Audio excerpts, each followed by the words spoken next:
ආපස්සට ගමන් කරන්න සිද්ධ වෙනවා.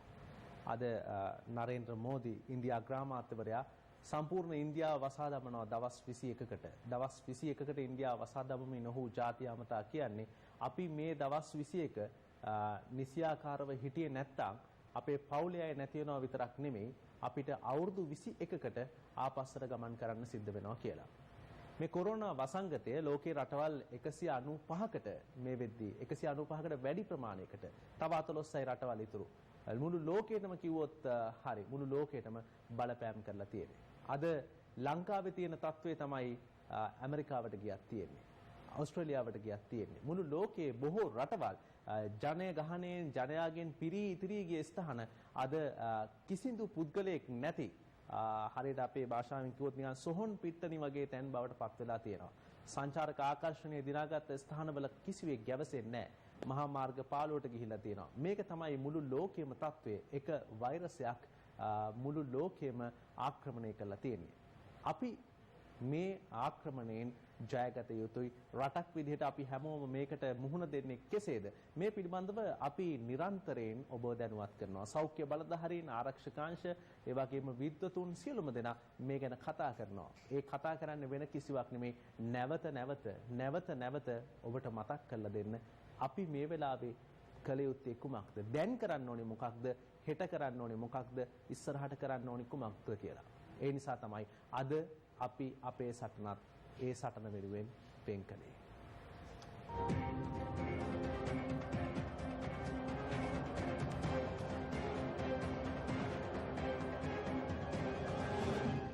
COVID-19 Special Report.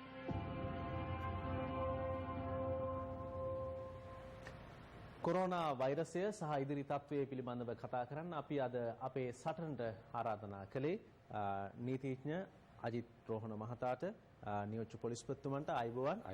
ඒ වගේම ආචාර්ය චාමින්ද අබේසිංහ මහත්මයා ඉන්නවා ජාත්‍යන්තර අධ්‍යයන දෙපාර්තමේන්තුව කැලණිය විශ්වවිද්‍යාලයේ. අයිබෝවන් ඔබතුමාට. ඒ වගේම සෞඛ්‍ය ශාස්ත්‍රය සම්බන්ධයෙන් කතා කරන්න විශේෂඥ වෛද්‍ය පබා පලියවඩන මහත්මිය, නියෝජ්‍ය සෞඛ්‍ය සේවා අධ්‍යක්ෂ ජනපාලතුමිය මහජන සෞඛ්‍ය පිළිබඳව. අයිබෝවන්. අපි මම හිතන්නේ මෙතුමියගෙන් පටන් ගන්න එක සුදුසුයි කියලා හිතනවා. මොකද වඩාම වැදගත් වෙන්නේ මෑගේ ප්‍රකාශය. ඒ වගේම ඇය තමයි දන්නේ දැන් රටේ තියෙන සෞඛ්‍ය තත්ත්වය. අපි හොඳ සෞඛ්‍යයෙන් ඉන්නවද කියන එක දන්නේ මෙතුමියලා. ඇත්තටම අපි දැන් හොඳ සෞඛ්‍යයකින් ඉන්නවා. ඔව් ඒක නිසානේ අද මෙතන ඉන්නේ. නේද? සෞඛ්‍යයෙන් ඉන්න නිසා. ඔව් කොහොමලත් ඔබ අහන්නේ කොවිඩ් හන්ද අපේ රට ගැනනේ ඔබ අහන්නේ. එතකොට ඔව් මේ වන විට අපි COVID-19 රෝගය ගැන විතරක් කතා කරනවා නම් 100ට අධික සංඛ්‍යාවක් මේ වන විට වාර්තා වෙලා තියෙන අපේ රටේ. ඔව් අපි චීන ජාතික කාන්තාවක් තමයි මුලින්ම රෝගයට ගොදුරු වූ බවට අපි සනාථ වුණේ. ඊට පස්සේ ඉතාලියේ සිට පැමිණි වගේම වෙනත් විදේශ රටවල සිට පැමිණි අය විශාල සංඛ්‍යාවක් ඔය 100 අතරින් ඒකම ඊට පසුව අපේ රටේ යම් රැකියාවන් නියුතු ඒ කියන්නේ විදේශිකයන් සමග නියුතු සමග සමීප ඇසුරු තිබුණු අයටත් අපි දුටුවා රෝගය වැළඳිලා තියෙනවා කියලා. ඒක ඔබ අහුව සෞඛ්‍ය තත්ත්වය. එතකොට COVID-19 ගැන කියනවා නම් ඒක තමයි තත්ත්වය අපිට මේ වන විට 100 පමණ රෝගීන් වාර්තා වෙලා තියෙනවා. එතකොට තත්ත්වය ඔබ අහපු විදිහට කොහොමද රෝගය පැතිරෙන්නේ අපි තව ඉදිරියේදී අපි බලාපොරොත්තු වෙන තත්ත්වය ඉතින් තවමත් හොඳයි. දිනකට වාර්තා වෙන රෝගීන්ගේ සංඛ්‍යාව 5ත් 10ත් අතර වගේ සංඛ්‍යාවක් තමයි අපි පසුගිය සතිය මුළුල්ලේම දුටුවේ. ඒ වගේම එය කෙනෙකුගෙන් කෙනෙකුට බෝ වී යන තත්ත්වයක් අපි දුටුවේ නැහැ. ළඟම ඇසුරු ලබන අයට පමණයි රෝගය දීලා තිබුණේ. ඒ නිසා තවමත් අපි දකින්නේ අර අපි මුලින් දැකපු ස්පොරැඩික් තනින් තන ඇතිවන රෝගීන් සහ ඔවුන්ගේ ළඟම ආශ්‍රිතයන්ට ඇතිවන තත්ත්වයක් විතරයි. ඉතින් ඔබට ගිය තත්ත්වයක් තවම අපි දකින්නේ COVID-19. අපි මාර්තු 11 නේ අපේ පළවෙනි රෝගියා හඳුනාගන්නේ. ඒතර මාර්තු 11 සිට 25 පෙබරවාරි මුලින්ම අපු මම කියන්නේ ඔව් චීන කාන්තාව. ලංකාවේ ඒ වෛරසය බැඳුණු පළවෙනි රෝගියා හඳුනාගන්නේ මාර්තු 11. ඉන් පස්සේ රෝගීන්ගේ යම්කිසි වැඩිවීමක් තිබුණා. එක දවසක අපිට මතකයි 13ක් ආපු වෙලාවක් තිබුණා. ඉන් පස්සේ අඩුවීමක් තියෙනවා. කොහොමද එහෙම වුනේ? ඒ කියන්නේ අපි ලෝකයේ මේ වෛරසය ව්‍යාප්ත වෙච්ච අනෙක් රටවල් වල දැක්කේ වැඩිවීම ඉහළ යාමක්. සහ අපි ඒක කොහොමද ඒ වක්තේ පල්ලෙහාට ගෙනාවේ දවස් කිහිපයක් ඇතුළත? ඔව්. එතනදී උනේ අපි මුලින්ම දුටුවේ අපිට විශාල ඉන්ෆ්ලක්ස් එකක් අපිට ආව පිටරට ඉඳලා ලොකු කණ්ඩායමක් එකවර අපේ රට ඇතුළට. ඒතර ප්‍රධාන වශයෙන්ම ඉතාලිය, දකුණු කොරියාව, ඒකම ඉරානය. ඔය රටවල් තුන තමයි ඒ වෙනකොට වැඩියෙන්ම රෝගීන් වාර්තා වෙච්ච රටවල් තුන. එතකොට අපිට එකවර ආවා ඒ අය මව්බිම කරා පැමිණුණා මේ රෝගය නිසා වෙන්න. ඒ නිසා අපිට ඒ අය අතරේ විශාල රෝගීන් සංඛ්‍යාවක් වාර්තා වුණා. එතෙම ඉතාලියේ සිට පැමිණි අය අතරින් දැන් මේ රෝගීන් 25කට අධික සංඛ්‍යාවක් වාර්තා වෙලා තියෙන ඔවුන් අතරින්. ඒතකොට ඒ කියන්නේ විශාල සංඛ්‍යාවක් එකවර අපිට පෙනෙන්න ගත්තා. මොකද ඒ අය රෝගියත් සමගයි පැමිණියේ. එතනදී තමයි ඇවිල්ලා සමහර අයට ආපු දවසට පස්සෙන්දම රෝගිය හැදෙන. සමහර අයට ඊට දින දෙකකට තුනකට. ඉතින් මේ විදිහට අපිට මුල දවස් ටිකේ අපිට වේගයෙන් විශාල සංඛ්‍යාවක් එකවර පෙනුණා. ඊට පස්සෙ අපිට දැන් අපි දකින්නේ ඒ අයගේ අතරත් දැන් ඇත්තටම රෝගය හොඳටම අඩු වෙලා ගිහිලා ඒ අපි මේ නිරෝධායනට ලක්කර කණ්ඩායම අතරේ. එතකොට දැන් අපිට තියෙන්නේ ශාස්ත්‍රයේ අනිත් ඉන්න වාර්තා වෙච්ච අයගෙන් ඉන්න ඔබට යන එක මම කියන්නේ අපිට පුළුවන් වුණා හැකි ඉක්මනින් ඔවුන්ගේ ආශ්‍රිතයන් හඳුනාගෙන රෝහල් කරා ගෙන ඒමට. ඒතර ඔවුන්ගෙන් පැතිරී යන වේගය අපිට පුළුවන් වුණා අවම කරන්න අපේ ආවේක්ෂණ පද්ධතියේ තියෙන සාර්ථකත්වයේ උදෙසා වසංගත රෝග විද්‍යාංශයේ මෙහෙවනු ලබන මේ කාර්යයේදී ශාස්ත්‍ර කාර්ය මණ්ඩලයේ කැපවීම හේතුවෙන් අපිට හැකි වුණා මේ අයගේ ආශ්‍රිතයන් ඉක්මනින්ම හඳුනා ගන්න. ඔබ කියන්නේ ඒ හේතුවෙන් ඔවුන්ගෙන් තව කෙනෙකුට පැතිරී යාම අපිට හැකි වුණා අවම. එතනින් ප්‍රජාවට ගිහිලා නැද්ද? තාම නෑ ප්‍රජාවට ගියපු ලක්ෂණ. දකින්නේ ප්‍රජාවට ගියොත් අපිට මීට වඩා එක්කෙනෙකුගෙන් රෝගීන් ඇති වෙන්න පුළුවන් 2.5ක් එහෙමයි ගණන් හදුවාම කියනහොත් 1.5ක් මිනිස්සු නෑ. අපි ගණන් අපි තුන් දෙනෙකුට නැත්නම් තුනක් හතරක් අතර කියලා හිතමු වැඩිම. නමුත් එහෙම ගියා නම් එක්කෙනෙකුගෙන් 4 දෙනෙකුට ඒ හැම කෙනෙක්ම තව ඒ හැම කෙනෙක්ගෙම දෛනිකව නෙමෙයි. ඒ කියන්නේ අර ඉන්කියුබේෂන් පීරියඩ් එක බීජෞෂධ සමයත් එක්ක දැන් කෙනෙකුට හැදිලා එයාට හැදුනට පස්සේ තමයි රෝග ලක්ෂණ මතුවන්නේ. ඒ වෛරසය පිට වෙන්නේ. ඒතර තමයි අනිත් කෙනෙකුට හැදෙන්නේ. ඒතර එයාට හැදිලා එයාගේ ඇඟ ඇතුළට ගිහිල්ලා ඒ හැදිලාම තමයි එයාගේ වෛරසය පිටවන්නේ. ඒතර ඒ විදිහට ඔහොම හතර ගියා නම් පිරමීඩ් එකක් වගේ අපිට ශාස්ත්‍රයේ ඉන්න ඕන විශාල සංඛ්‍යාවක් දැන් මේ වන විට. එවැනි තත්ත්වයක් අපි තාම දකින්නේ අපිට අර ඉන්න ස්පොරැඩික් ක්ලස්ටරින් ඒ අතරේ අපි කමියුනිටි එකට යන එකට තවම ගියේ නැහැ. හොඳයි.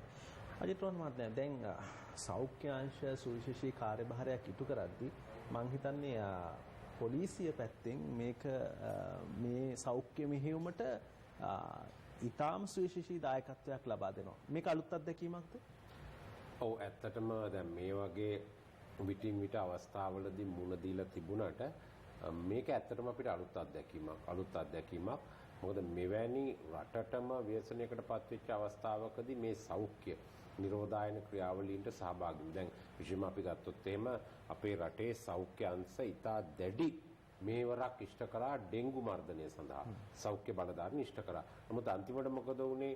ඩෙන්ගු මර්ධනයට ගෙවල් වල පීලි සුද්ධ කරන්න කාණු සුද්ධ කරන්න කියලා ගිහිල්ලා PHI මහතුරු කියනකොට එක්කෙනෙකුට මෝල් ගහකින් ගහලා මැරුවා තමලගමේ. ඔබට මතක ඇති මේ සිද්ධිය. දැන් ඊට පස්සේ සෞඛ්‍ය බලධාරීන් යන්න බය වුණා. මේවට අතරම ඉතින් එහෙම ආයුධයක් නැතුව යන්න බෑ. යන පොලිසිය මේකට දායක වුණා. Prevention of Dengue Breeding Act කියලා අලුත් නීතියක් ආවා. දැන් අපි ඒකට අපේ පරිසර පොලිසිය දායක වුණා. ඒ නිසා ඇත්තටම දැන් අවුරුදු 7-8කට ඉස්සෙල්ලා ඩෙන්ගු පිළිබඳව රටේ තිබිච්ච තත්ත්වයයි දැන් තත්ත්වයයි වෙනස් වුණා. ඉතින් හැබැයි ඒක ඒ ඩෙන්ගු පිළිබඳ තත්ත්වය ටිකක් මීට වඩා වෙනස්. මේක සම්පූර්ණයෙන්ම මේ මදුරුවා සමහරලාට දවල් කාලේ ඉන්නවා කිව්වා රාත්‍රී කාලේ ඉන්නවා කිව්වා මිනිස්සු සුද්ධ කරගත්තා. ඒක හරි ගියා. දැන් ඒකත් මාරාන්තික තත්ත්වයක් තිබුණා. මේ වගේම හැදෙන රෝගීන්ගෙන් 100 ගාණක් මම හිතන්නේ මේ පලිවඩ් මහත්මිය පිළිගන්නවා. මෙතුමිය මේ සම්බන්ධයෙන් විශේෂඥවරියා. ඉතින් ඒ සම්බන්ධ සම්පූර්ණ ඉරේ. මොකද අපිට ඒකට දායකත්වය දෙන්න හම්බුණා. හැබැයි ඊට වඩා වෙනස් තත්ත්වයක් මේකෙන් තියෙන්නේ. දැන් මේකේ දැන් එතන අපිට මරන්න ඕනෙකම තිබුණේ මදුරුව ඇති වෙන එක වළක්වන්න. දැන් මේක එහෙම නෙමෙයි. මේ වාහනය වෙන එක වළක්වන්න. ඉතින් මේක ලොකු අභියෝගයක් වුණා. හැබැයි දැන් මෙතන ගෙන යන පුද්ගලයාත් මිනිස්සුම තමයි. ඔව් මිනිස්සුමනේ උනේ සතෙක් නෙමෙයිනේ. ඒකනේ මේකේ ප්‍රශ්නේ තියෙන්නේ. ඉතින් දැන් සත්තු කන්ට්‍රෝල් කරන්න පුළුවන් වුණාට මදුරුවෝ අපිට මේ ඒක සුද්ධ කරලා කාණු සුද්ධ කරලා මේවා කරලා ඒක සුද්ධ කරන්න බෑ. දැන් අද මම ඔබට පෙන්වන්නම් මට ඉතාම කනගාටුයි මේ මමත් මේ කාර්යයට දැන් සතියක දෙකක ඉඳලා කටයුතු කරනවා මේ පින්තූරේ මට ගන්න පුළුවන්ද දන්නේ මේ අද එක්තරා 100ට මේ තියෙන්නේ ඒ පින්තූරේ බලන්න මේ තියෙන්නේ පින්තූරේ අපි දකිනවා දැන්. ඔව් පෙන්වන්න පුළුවන්. දැන් මෙන්න මේ එක්තරා තැනක තිබිච්ච දර්ශනයක් තමයි මේ පේන්නේ. කොළඹ නගරේ එක්තරා තැනක තිබිච්ච දර්ශනයක්. මේ අද බඩු ගන්න ගිය අවස්ථාවේදී කොළඹ නගරේ එක්තරා තැනක තිබිච්ච දර්ශනයක් තමයි ඔබ මේ දකින්නේ. ඔබ මේ දකිනවා මේ රතු පාට රවුමක් තියෙනවා. ඒ ඇස්සේ පර්ස් එකකටත් ගහනවා. පේනවනේ? අර ඒක ටික ලොකු කරලා බැලුවොත් එහෙම දැන් මේ ඔක්කොම මාස් දාගෙන ඉන්න සමහර අය ඉන්නවා නැති අය ඉන්නවා පර්ස් එකකුත් ගන්නවා.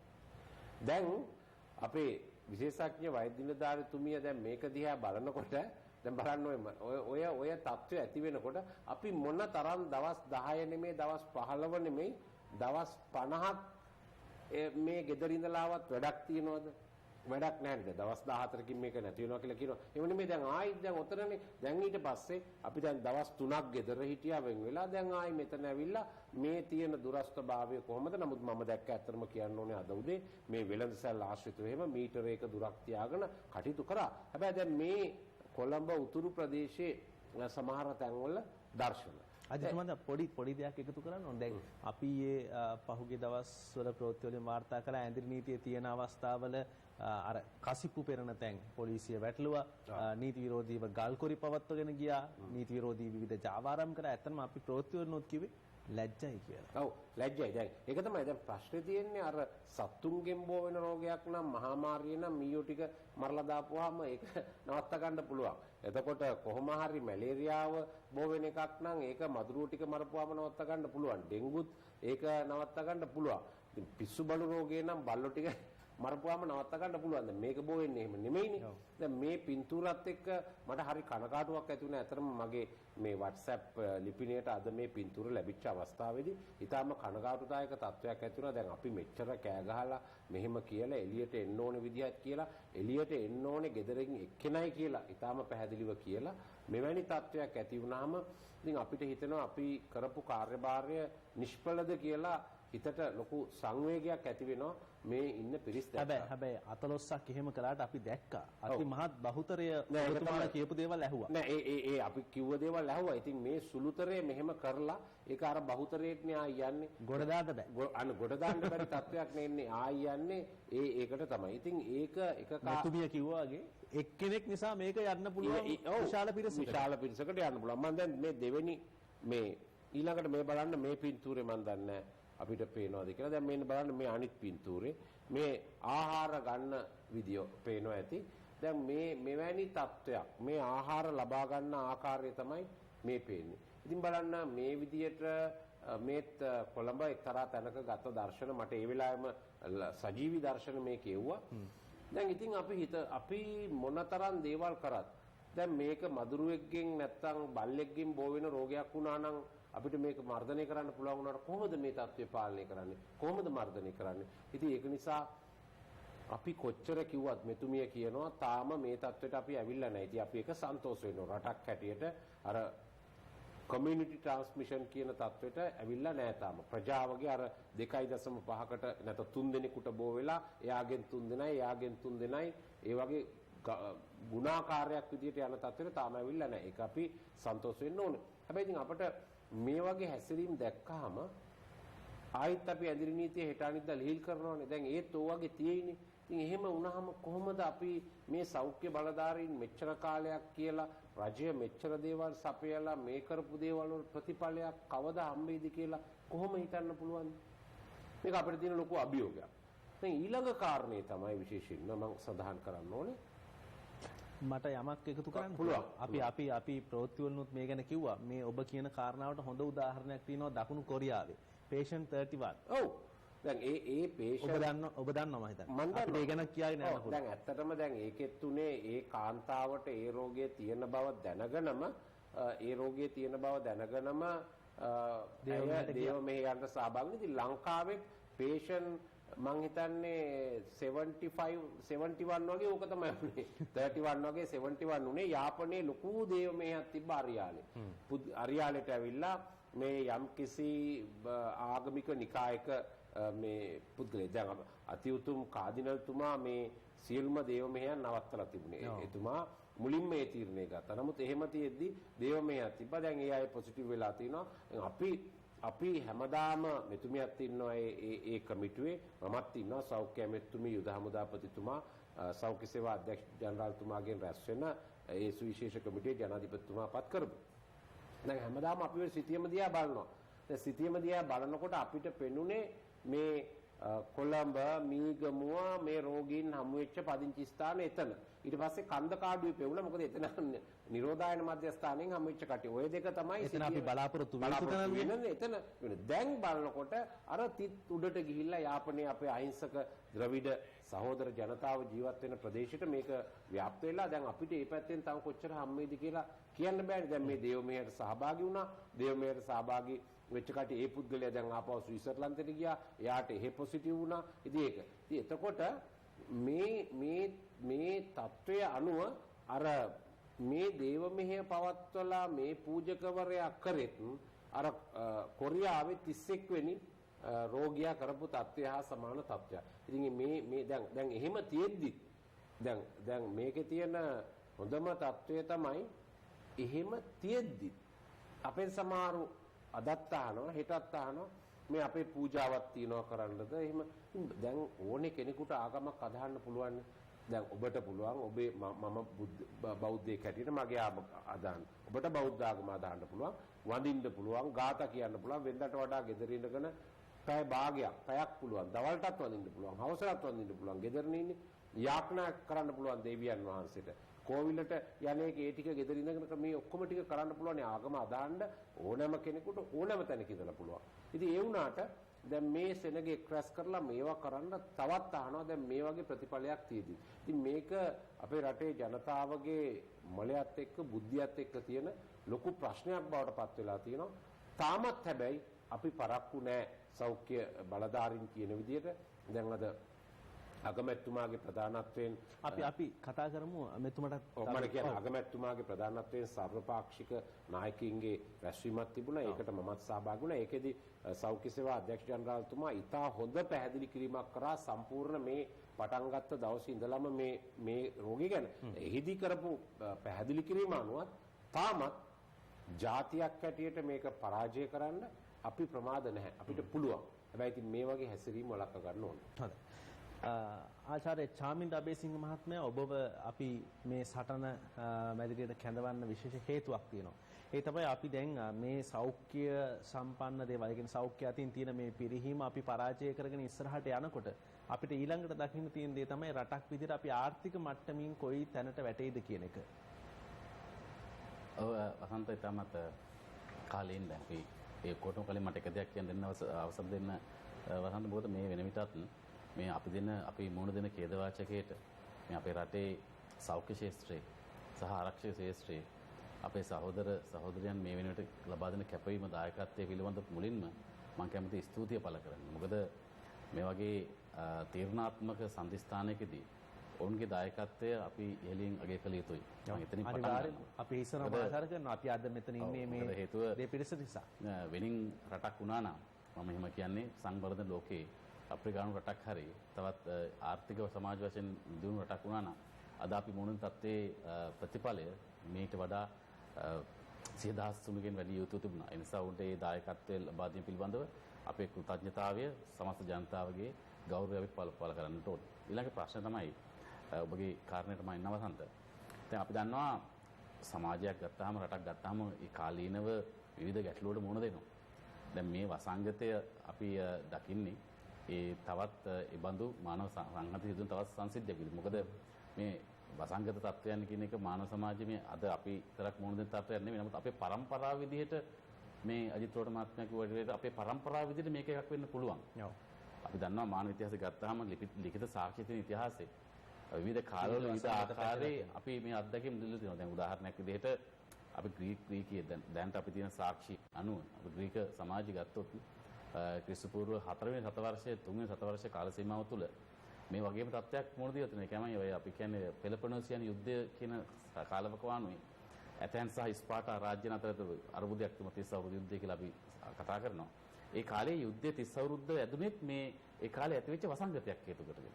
ඊට පස්සේ අපි දන්නවා පසු කාලීනව 12 වෙනි සතවර්ෂයේ ඉඳලා අපි කවුරුත් දන්න යුරෝපයේ කළු වසංගතය කියලා අපි කතා කරනවා. යුරෝපයේ ජනගහනයෙන් 3න් 1ක් විනාශ වෙච්ච කාලයක්. ඒ වගේ එනවා. ඊට පස්සේ අපි දීර්ඝ කාලිනව දකින්න 1820 වෙද්දී අපි කවුරුත් අපි අහලා තියෙනවා. ඊට පස්සේ දෙවෙනි ලෝක යුද්ධයෙන් පළවෙනි ලෝක යුද්ධයෙන් පස්සේ කාලේ ස්පැනිෂ් ෆ්ලූ කියලා අපි කතා කරන්නේ නේද? මිලියන 50කට ආසන්න ජනතාවක් මේ ලෝකේ මේ මහා පොළොවේ ජනතාව නැතිලා තියෙනවා. අපිට අපේ කාලවකවානුව අපේ යුගයේ අපි දුක අත්දැකීමක් තමයි. හැබැයි මේ මානව සමාජයේ ඇතිවෙන මේ බඳු තත්වයන් අනිවාර්යෙන්ම අපේ ආර්ථික සමාජ දේශපාලන හැම පැතිකඩම බලපානවා වසන්ත.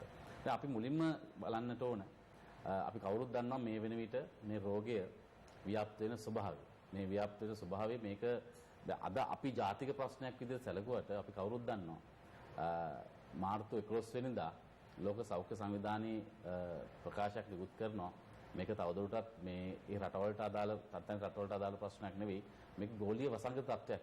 ඉතින් ගෝලීය වසංගත තත්ත්වයක් කියද්දිම අපි තේරුම් ගන්න ඕන ඔබතුමා එක පැහැදිලි කළා. දැන් රටවල් 195කට ආසන්න රටවල් ව්‍යාප්ත වෙලා තියෙනවා. ඇත්තටම කිව්වොත් මුළු ලෝකෙම ඒක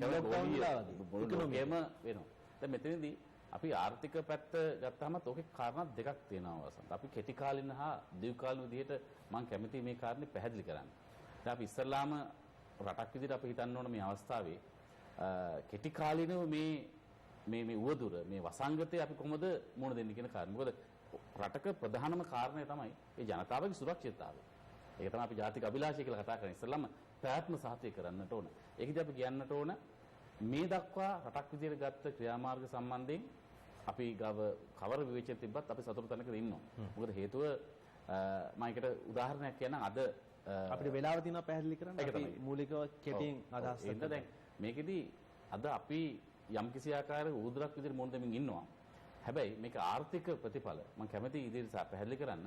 මේක දේශීය වශයෙන් අපි මොන විදිහට මොන දෙයිද? මොකද හේතුව මේ ගෝලීය ප්‍රශ්නයක් වෙන නිසාම අපි අද අපි සියලු ජීවත් වෙන්නේ ගෝලීකරණ ලක්වුණු මේ ලෝක ප්‍රජාවක් පිළිබඳ සාකච්ඡාවක් ලෝකෙක. ඒ නිසා අපි රට ශ්‍රී ලංකාව තවදුරටත් අපි දූපතක් වුවත් තවදුරටත් අපි හුදකලා රාජ්‍යයක් නෙවෙයි. ඒ නිසා අපිට අපි ඉදිරි ඒ කාරණා සාකච්ඡා කරමු. මම හිතනවා මේ රටේ ආර්ථිකයට දැඩි බලපෑමක් කරනවා. හැබැයි මේක රටේ ආර්ථිකය පමණක් නෙවෙයි සමස්ත ලෝක ආර්ථිකයටම ගෝලීය ආර්ථිකයට බලපෑම් කරනවා. ඒක මම කියන්න කැමති කෘෂිකාර්මික ශාස්ත්‍රයට කාර්මිකාංශයට පමණක් නෙවෙයි සේවාංශ සියලුම ශාස්ත්‍රයන් කරා බලපානවා. අපි බලමු මේ පියවර මොන විදිහට අපේ රටට බලපාන්නේ කියලා මේ ඊට පස්සේ ගෝලීය වශයෙන් කියන කාරණා. ඔබ හොඳ ප්‍රවේශයක් ගත්ත වෛද්‍යතුමිනි. තාමත් සමහරු බය නෑ වගේ. මෙතුමා ඔව් නේ. කී කතාවෙන් අපිට ඒක ටිකක් එහෙම හිතනවා. ඔව්. නේ මට හිතෙනවා එක කට්ටියක් ඕනවට වැඩිය බය වෙලා මොනවටත් يعني එච්චරම බය වෙලා විවිධ මත ප්‍රකාශ කරනවා විවිධ විදියට හැසිරෙනවා. එහෙම කොටසකුත් ඉන්නවා. තව කොටසක් බය නැතුව නෙමෙයි ඒක හරියට මට හිතෙනවා අවබෝධ වෙලා නැහැ කියලා තාම. දැන් කියන්නේ COVID-19 මේක හැදෙන්නේ කොහොමද පැතිරෙන්නේ කොහොමද තාම දැනුවත් නැහැ. තව කොටසක් දැනුවත් කියවලා හරි දැනුවත්කම ලබාගෙන මොන හරි ක්‍රමයකින් ඒ ලබාගත් දැනුම නිවැරදි නැහැ. ඒක වැරදි. ඒක සුගක් අය ඒක කියන විවිධ ඒක මම දැන් ඉස්සරහට කතාවේ ඇයි මේ විදිහට මේ සමාජ මාධ්‍ය ජාලාවලින් ලැබෙන ඉන්ෆර්මේෂන් ඒතර ඒක වැඩියෙන් බලන කණ්ඩායම හිතන විදිහ වෙනස්. එතකොට එයාගේ මට හිතෙනවා ඒක පිළිබඳ අනවශ්‍ය විදිහට බය වෙලා. වැඩි කියන්නේ දැන් මේ වෙලාවේ එක දේවල් සමාජ මාධ්‍ය හරහා එනවනේ වෙලාවකට කියනවා මේක හුලගෙනුත් යනවා කියලා. තව වෙලාවකට කියනවා ඔන්න මෙන්න මේ බෙහෙත් ටික ගත්තොත් මේක හරියි කියලා. එතකොට දුවනවා සිංහල බෙහෙත් කඩේටයි එතනටයි හැමතැනටම යනවා. ඒක තමයි මට හිතෙනවා අර එහෙම වෙලා මේ එතකොට ටිකක් කන්ෆියුස්ඩ් ස්ටේජ් එකකට ඇවිල්ලා ඉන්න කට්ටිය. ඒ වුණාට දැන් එක වෙලාවකට මට දැන් අද උදේ මම අර පොලිමේ අර ලස්සනට ඉන්නකොට මම හිතුවා ඒක දැන් හොඳ behavior change එකක් මිනිස්සුන්ව change කරනවා කියන එක ලේසි නෑනේ මිනිස්සුන්ගේ චර්යාව. ඔය ඒතර චර්යාවේ වෙනසක් ඇති කරන්න ලොකු උත්සාහයක් ගන්න ඕනේ සෞඛ්‍ය අධ්‍යාපනයේ අපි කරන එකකින් එකපාරට ඒක ගන්න බෑ. ඒකට එහෙමත් කොටසකුත් ඉන්නවා. ඒ කියන්නේ ඒකට අනුගත වෙන්න පුළුවන් හැකියාවකුත් තියෙනවා. හැබැයි ඒකම ටිකක් කන්ෆියුස් වෙච්ච ලොට් එකකුත් ඉන්නවා ගොඩක් අය ඉන්නවා. ඔය අර ඔබ කිව්වා වගේ මේක හුල්ලංගෙන් යනවා. දැන් කවුරු හරි එහෙම එකක් දාපු ගමන් දැන් හුල්ලංගෙන් යනවා ඇති කියලා ලොකු කරදරයක් අපිට කරනවා. ඊට තව කවුරු හරි මොන හරි වකර ඖෂධයක් නිෂ්පාදනය කරන ලොකු අපිට කරදරයක් වෙනවා. දැන් මේ බේත දෙන්න බැරිද? මේ බේත දෙන්න බැරිද? දැන් අපිට ඒ කියන්නේ ඒවා බලපෑම. ඒතර සෞඛ්‍ය අංශයට වැඩියම මේ අපිට ලොකු බලපෑම් ප්‍රෙෂර් හරියට. ඒ කියන්නේ ඔය වගේ ඔය කරන ඔය වගේ දේවල් නිසා. එතකොට ඒක අපිට ලොකු හරි අමාරුයි. දැන් ඒවත් වැඩ කරන්නත් ඕන. දැන් මේවට උත්තර දෙන්නත් ඕන. ඒක මිටිගේට් කරන්නත් ඕන. නැත්නම් වෙන්නේ ජනතාව නොමග යනවා. ඒතර වැඩිපුර කට්ටියක් නොමග යනවා. ඊළඟට උඟ දෙනෙක් එක කියවන්නේ හුම්කම් දෙන්නෙත් නෑ මේ වැඩසටහන. මන් දන්නේ ටීවී එක කී දෙනෙක් බලනවද කියලා. ඒකයි දැන් එතකොට දැන් මට සමහරලාට හිතෙන අපරාධිනේ මන් නිදි මරාගෙන මේක කරන්න කියලා. ඔව්. මට එහෙම හිතෙන වෙලාවල් තියෙනවා. නෑ එහෙම හිතන්න එපා. එහෙම හිතන්න එපා. මොකද උපතුමියලා කියන දේවල්, මෙතුමන්ලා කියන දේවල් සියලු මාධ්‍ය ආයතන හරහා රටට ගේ නිසා තමයි අද අපිට යම්කිසි සුබදායක මට්ටමක් දකින්න පුළුවන්කම තිබුණේ. ඒ නිසා ඒ කාලය අපතේ ගියා කියලා හිතන්න හොඳ නැහැ. ඒක නිසා එහෙම දැන් බැලුවම මේ වගේ ඉන්නද මට හිතෙනවා දැන් ටික අර ධනාත්මක පැත්තට එනවදෝ කියලා. ඒ කියන්නේ අපි දැන් මේ දවස්වල තියෙන හැසිරීම දුටුවහම එක්තරා ප්‍රතිශතයකට ඒක ප්‍රශ්නයක් වෙන්න පුළුවන්. එයාගේ මේ දෛනික ජීවන රටාවත් එක්ක කොහොමද මාළු මාකට් එක කොහොමද පෙළ ගස්සන්නේ කියන එක ගැටලුවක් වෙයි ඉතින්. දැන් කොහොමද ඔබතුමියලා ඉදිරි කාල සීමාව කළමනාකරණය කරගෙන තියෙන්නේ? මොකද ලෝකයේ අපිට විවිධ රටවල් වලින්, ඒ කියන්නේ ප්‍රමුඛ රටවල් වලින් අපිට අහන්න ලැබෙන ඔවුන්ගේ සෞඛ්‍ය උපකරණ, සෞඛ්‍ය බෙහෙත් ඒවා අපනයනේ සියල්ල නවතලා තියෙන්නේ. මොකද ඒ රටවලුත් ඉන්නේ මේ තත්ත්වයේ. ඔවුන්ට ඒවා අපනයනේ කරලා මේ වෙලාවේ ගොඩ යන්න බෑ. ඒ නිසා කොහොමද අපි ඒ තත්ත්වයට එක්ක අපි ඒක කළමනාකරණය කරගන්නේ? ඔව් දැන් අපිට සැලැස්මක් තියෙනවා. දැන් රෝගීන් සංඛ්‍යාව යම් වැඩි වුවහොත් ඒ වැඩි වෙන ප්‍රමාණය අනුව අපි කොහොමද රෝහල් සකස් කරන්න කියන්නේ. ඒ වෙනුවට අපි රෝහල් හඳුනාගෙන තියෙන අපි දැන් මුලින් හඳුනාගත්ත රෝහල් 18ක් දැන් මේ වෙනුවට අපි 30ක් හඳුනාගෙන තියෙනවා. ඊළඟට අපි රටපුරාම ඊළඟට අපි මුලින් ජාතික බෝන රෝග විද්‍යායතනයේ පමණයි රෝගීන්ට ප්‍රතිකාර කරේ. දැන් අපි මේ වන විට ඒ රෝගීන් මුල් ඒරියාව රෝහල ළඟම තියෙන රෝහල හඳුනගෙන දැන් අපි රෝගීන් මෙතනත් ප්‍රතිකාර කරනවා. ඒකම අපි තවත් අර වැලි කන්දේ අපි රෝහල ප්‍රතිසංස්කරණය කළා. රෝගීන් දැන් අපි රෝගීන්ට ප්‍රතිකාර කරන්න ආරම්භ කරා. ඒ වගේම තවත් රෝහල් දැන් තව ඉදිරියට මේ කොළඹට ළඟ රෝහල් හෝමගම රෝහල් අපි හඳුනගෙන තියෙනවා. හිතර හලාවත රෝහල් අපි වැඩි දියුණු කරලා තියෙනවා. ඒ විදිහට අපි ඒ ප්‍රදේශවල රෝහල් හඳුනාගෙන රෝහල් වල ඇඳන් සංඛ්‍යාව ඒ වගේම දැඩි සත්කාර ඒකක සහ අධි සත්කාර ඒකක මේ වන විට සූදානම් කරලා තියෙනවා. ඒතර රසායනාගාර පරීක්ෂණ අපි වෛද්‍ය පරීක්ෂණ ආයතනයෙන් ආරම්භ කළා. අපි මේ වන විට 5ක රසායනාගාර 5ක ක්‍රියාත්මක කරනවා. තවත් 5ක අපි ඉදිරියේදී ඒක ස්ථාපිත කරන්න සැලසුම් කරලා තියෙනවා. මේ විදිහට අපි මේ හැම දෙයක්ම මූලික මට්ටමේ ඉඳලම ක්‍රමක්‍රමයෙන් හඳුනාගෙන තිබුණා. මේ තත්ත්වය આવොත් කොහොමද ඊළඟට කොහොමද මුහුණ දෙන්නේ, ඊළඟට සංඛ්‍යාව වැඩි වුවොත් ඒ විදිහට අපි සැලැස්මක් අනුව කටයුතු කරනවා. දැන් ලංකාව පුරාම අපි එතකොට ඒ රෝහල් කාර්ය මණ්ඩලය අපි පුහුණු කරලා තියෙනවා. අවශ්‍ය මෙවලම් අපි සකස් කළේ ඒ පිළිබඳව අපි ගණනය කරලා ගෙනල්ලා තියෙනවා. එතකොට අවශ්‍ය ඖෂධ මේ වන විට සකස් කරලා තියෙනවා. අපිට මේ අවස්ථාවේ කිසිම දෙයක අඩුපාඩුවක් ඇත්තටම නැහැ. අපි බය වෙ යුතු නැහැ. ඊළඟ අපිට ඕඩර් කරලා තියෙනවා. අපිට ඒවත් එනවා ඒ විදිහට. අපි දැන් රසායනාගාර සඳහා අවශ්‍ය දේවල් මේ වන විට ඕඩර් කරලා තියෙනවා. ඒතර අපිට කොටස් වශයෙන් ලැබෙනවා. මේක මෙහෙම වෙන්න කියලා අපි ප්‍රාර්ථනා කරන්නේ. නමුත් අපි දැනගෙන ඉන්න එක හොඳයි. දැන් අපි කොයිතරම් රෝගීන් ප්‍රමාණයක් දෛනිකව වාර්තා වෙන තත්යකට එනකන් අපි සූදානම්. ඒ කියන්නේ රෝගීන් 100ක් ආවත් අපි ලෑස්ති. 200ක් එක දවසකට ආවත් ලෑස්ති. කොයි ලිමිට් එකේද අපි ඉන්නේ? ඔව් ඉතින් දැනට අපිට පුළුවන් රෝගීන් විශාල සංඛ්‍යාවකට එකවර ප්‍රතිකාර කරන්න පුළුවන්. රෝගීන් 500ක් ඉතාලියට බැරි වුණේ එතන නේද? 500ක් ආවත් ඉතින් අපි ඒ ගානට රෝගී නෙයි කියලා මම විශ්වාස කරන්නේ කරන්නේ මේ යන අපිත් තත්ත්වයේ විශ්වාස යටතේ කරන්නේ මේ එහෙම යන වෙන්නේ තත්ත්වයේ යටතේ නමුත් ඒ කෙසේ වුවත් අපිට විශාල ඇඳන් සංඛ්‍යාවක් තියෙන ඔය හැම රෝහලක රෝගී හිතන්නේ 1000කට අධික වුණත් එකවර ප්‍රතිකාර කරන්න පුළුවන් රෝගීන්ට 1000ක් ආවත් ප්‍රතිකාර කරන්න පුළුවන් හොඳයි එහෙම ගැටලුවක් වෙන්නේ නැහැ මොකද ලංකාවේ රෝහල් පද්ධතිය ගැන කිව්වොත් රෝහල් 1000කට වඩා තියෙනවා ඒකට හැම ප්‍රදේශයක විසිරී ගිය රෝහල් ජාලය.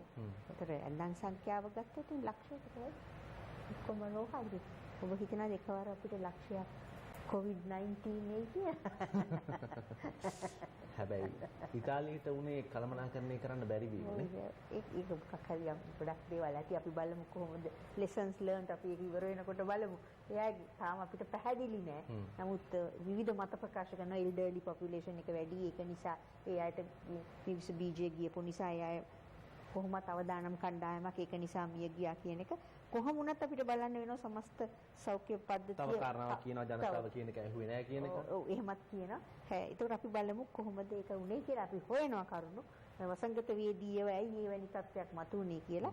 ඉතින් රෝගයක ඕනෑම මේ වගේ බෝවන රෝගයක කෙනෙකුගෙන් කෙනෙකුට බෝවන රෝගයක තත්ත්වය ඒ වගේ තමයි. ඒක පාරට ඒක වැඩි වෙන්න පුළුවන්. විශාල වශයෙන්. ඒතර අපි ගන්නා ක්‍රියාමාර්ග අනුව තමයි අර අපි වැඩිවීම අඩු කරගන්නේ. දැන් මේක මුලින්ම හොයාගත්ත චීනය. වුහාන්ට දේශන ඔබතුමියලා චීනෙත් එක්ක චීන සෞඛ්‍ය සේවාවත් එක්ක යම්කිසි අදහස් උමාරු කර ගැනීමක් කළාද? ඔව්.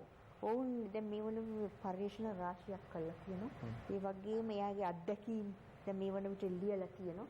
ඒකට ඒවා පබ්ලිෂ් කරලා තියෙනවා. ඒතර ඒ ડોකියුමන්ට්ස් ඒවා අපිට හරි ප්‍රයෝජනවත්.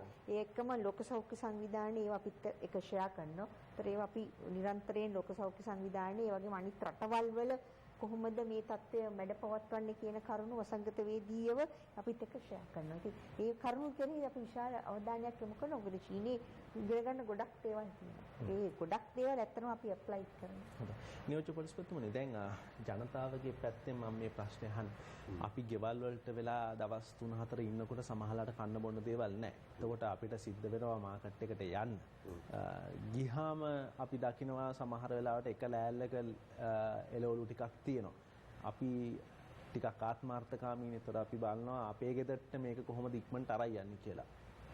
ඒ ප්‍රශ්න निराකරණය කරගන්න ඔබතුමාලා මේ වෙලාවේ කොහොමද වැඩපිළිවෙල වෙන්නේ? ඇත්තටම දැන් අද මේ රැස් වෙච්ච කමිටියේදීත් ඒ වගේම මේ අනිත් කමිටිවලදී ජනාධිපතිතුමා සමග තිබුණු කමිටිවලදීත් ඒවා විශාල වශයෙන් සාකච්ඡා වෙලා තියෙනවා. ඇත්තටම රජයේ ඒවට පිළියම් යොදයි. ඒවා ගැන දීර්ඝ වශයෙන් සාකච්ඡා වෙනවා. නමුත් දැන් අපි මතක තියාගන්න ඕනේ කාරණයක් තියෙනවා. දැන් මේ ව්‍යසනයේ ඉන්නකොට ඔබ දකින්න ඇති අර නිරෝධායනයට යන්න කියලා පිටරටින් ආපු කට්ටිය AC බස් ඉල්ලුවා. ඊට පස්සේ AC රූම් ඉල්ලුවා ඉන්න. දැන් මේකේ තියෙන ප්‍රධානම තව දෙයක් තමයි මේ තියෙන පහසුකම් ඔක්කොම හැමෝටම දෙන්න කාටවත් හැකියාවක් නැහැ. දැන් ඉතාලියෙත් එහෙමයි. ඒවට කියන්නේ මොනවද? වෙන්ටිලේටර් මැෂින් කියලා නේද? කෘත්‍රිම ශ්වසනය දෙන්න මැෂින් වලට දාන්නේ අවශ්‍යමයි විතරයි. අනිත් අය පැත්තකට දාලා නිකා ඉන්නවා. එහෙම ඒ හැම පහසුකමක්ම එහෙම දෙන්න බෑ. අනිත් එක මේ රෝගයට තියෙන ප්‍රධාන දෙයක් තමයි කියන්නේ දැන් ඊයේත් ඒ රැස්වීම දීර්ඝ වශයෙන් මෙතුමියත් මමත් අපි ඔක්කොම හිටියා සහභාගී වුණා දීර්ඝ කාලයක්. මේ වසංගත රෝග පිළිබඳ විශේෂඥයෝ කියන්නේ මේ රෝගයේ පැතිරීම වළක්වන්න තව හොඳම දෙයක් තමයි මේ AC එකෙන් පිටට වෙලා ඉන්න එක.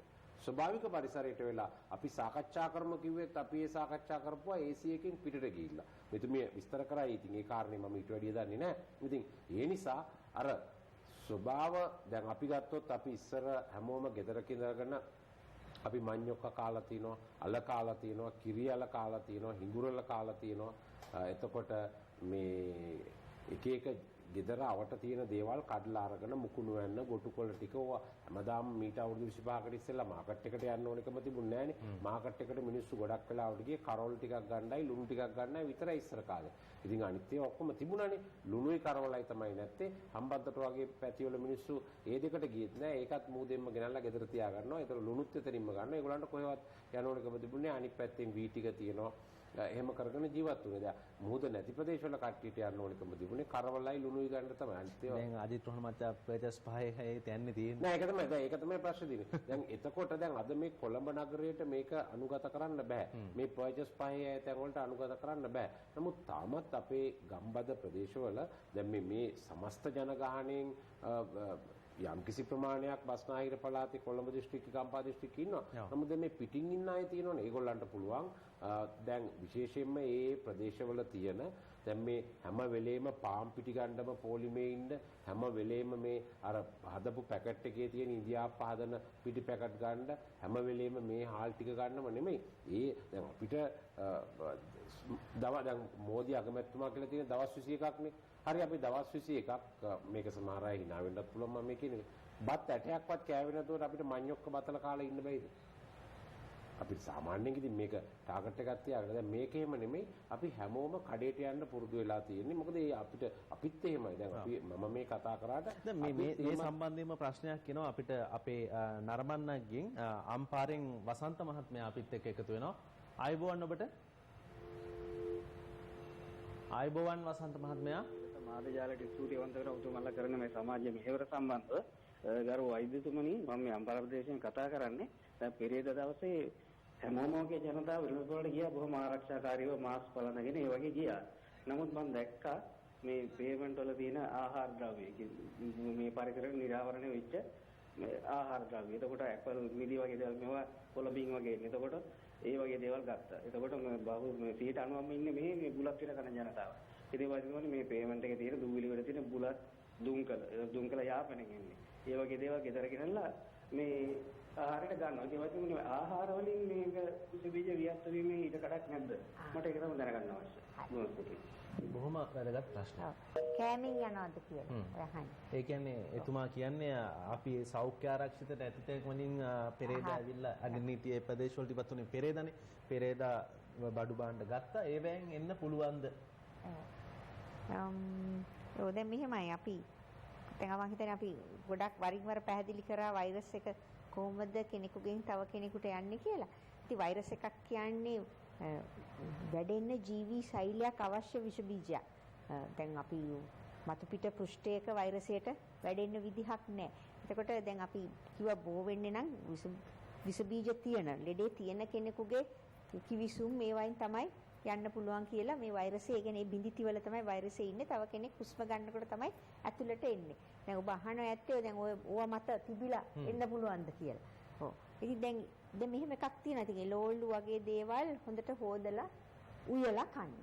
එතකොට වෛරසයට රැඳෙන්න කිසිසේත් කඩක් නැහැ. තම්බලා. තම්බුවොත් නම් වෛරසය අනිවාර්යයෙන්ම මැරෙනවා. ඉතින් ඊළඟට අනිත් එක තමයි දැන් කෑවා කියලා අපි දන්නවා ඒක ආහාර මාර්ග පද්ධතියට යන්නේ. එතකොට ජීර්ණය වෙනවා අපි ගන්න සියලුම ආහාරات එක්ක. එතකොට මම ඔය විස බීජයට වෙනම ආහාර මාර්ග පද්ධතියෙන් ඇතුල් වෙලා යන්න හැකියාවක් නැහැ වෛරසයට.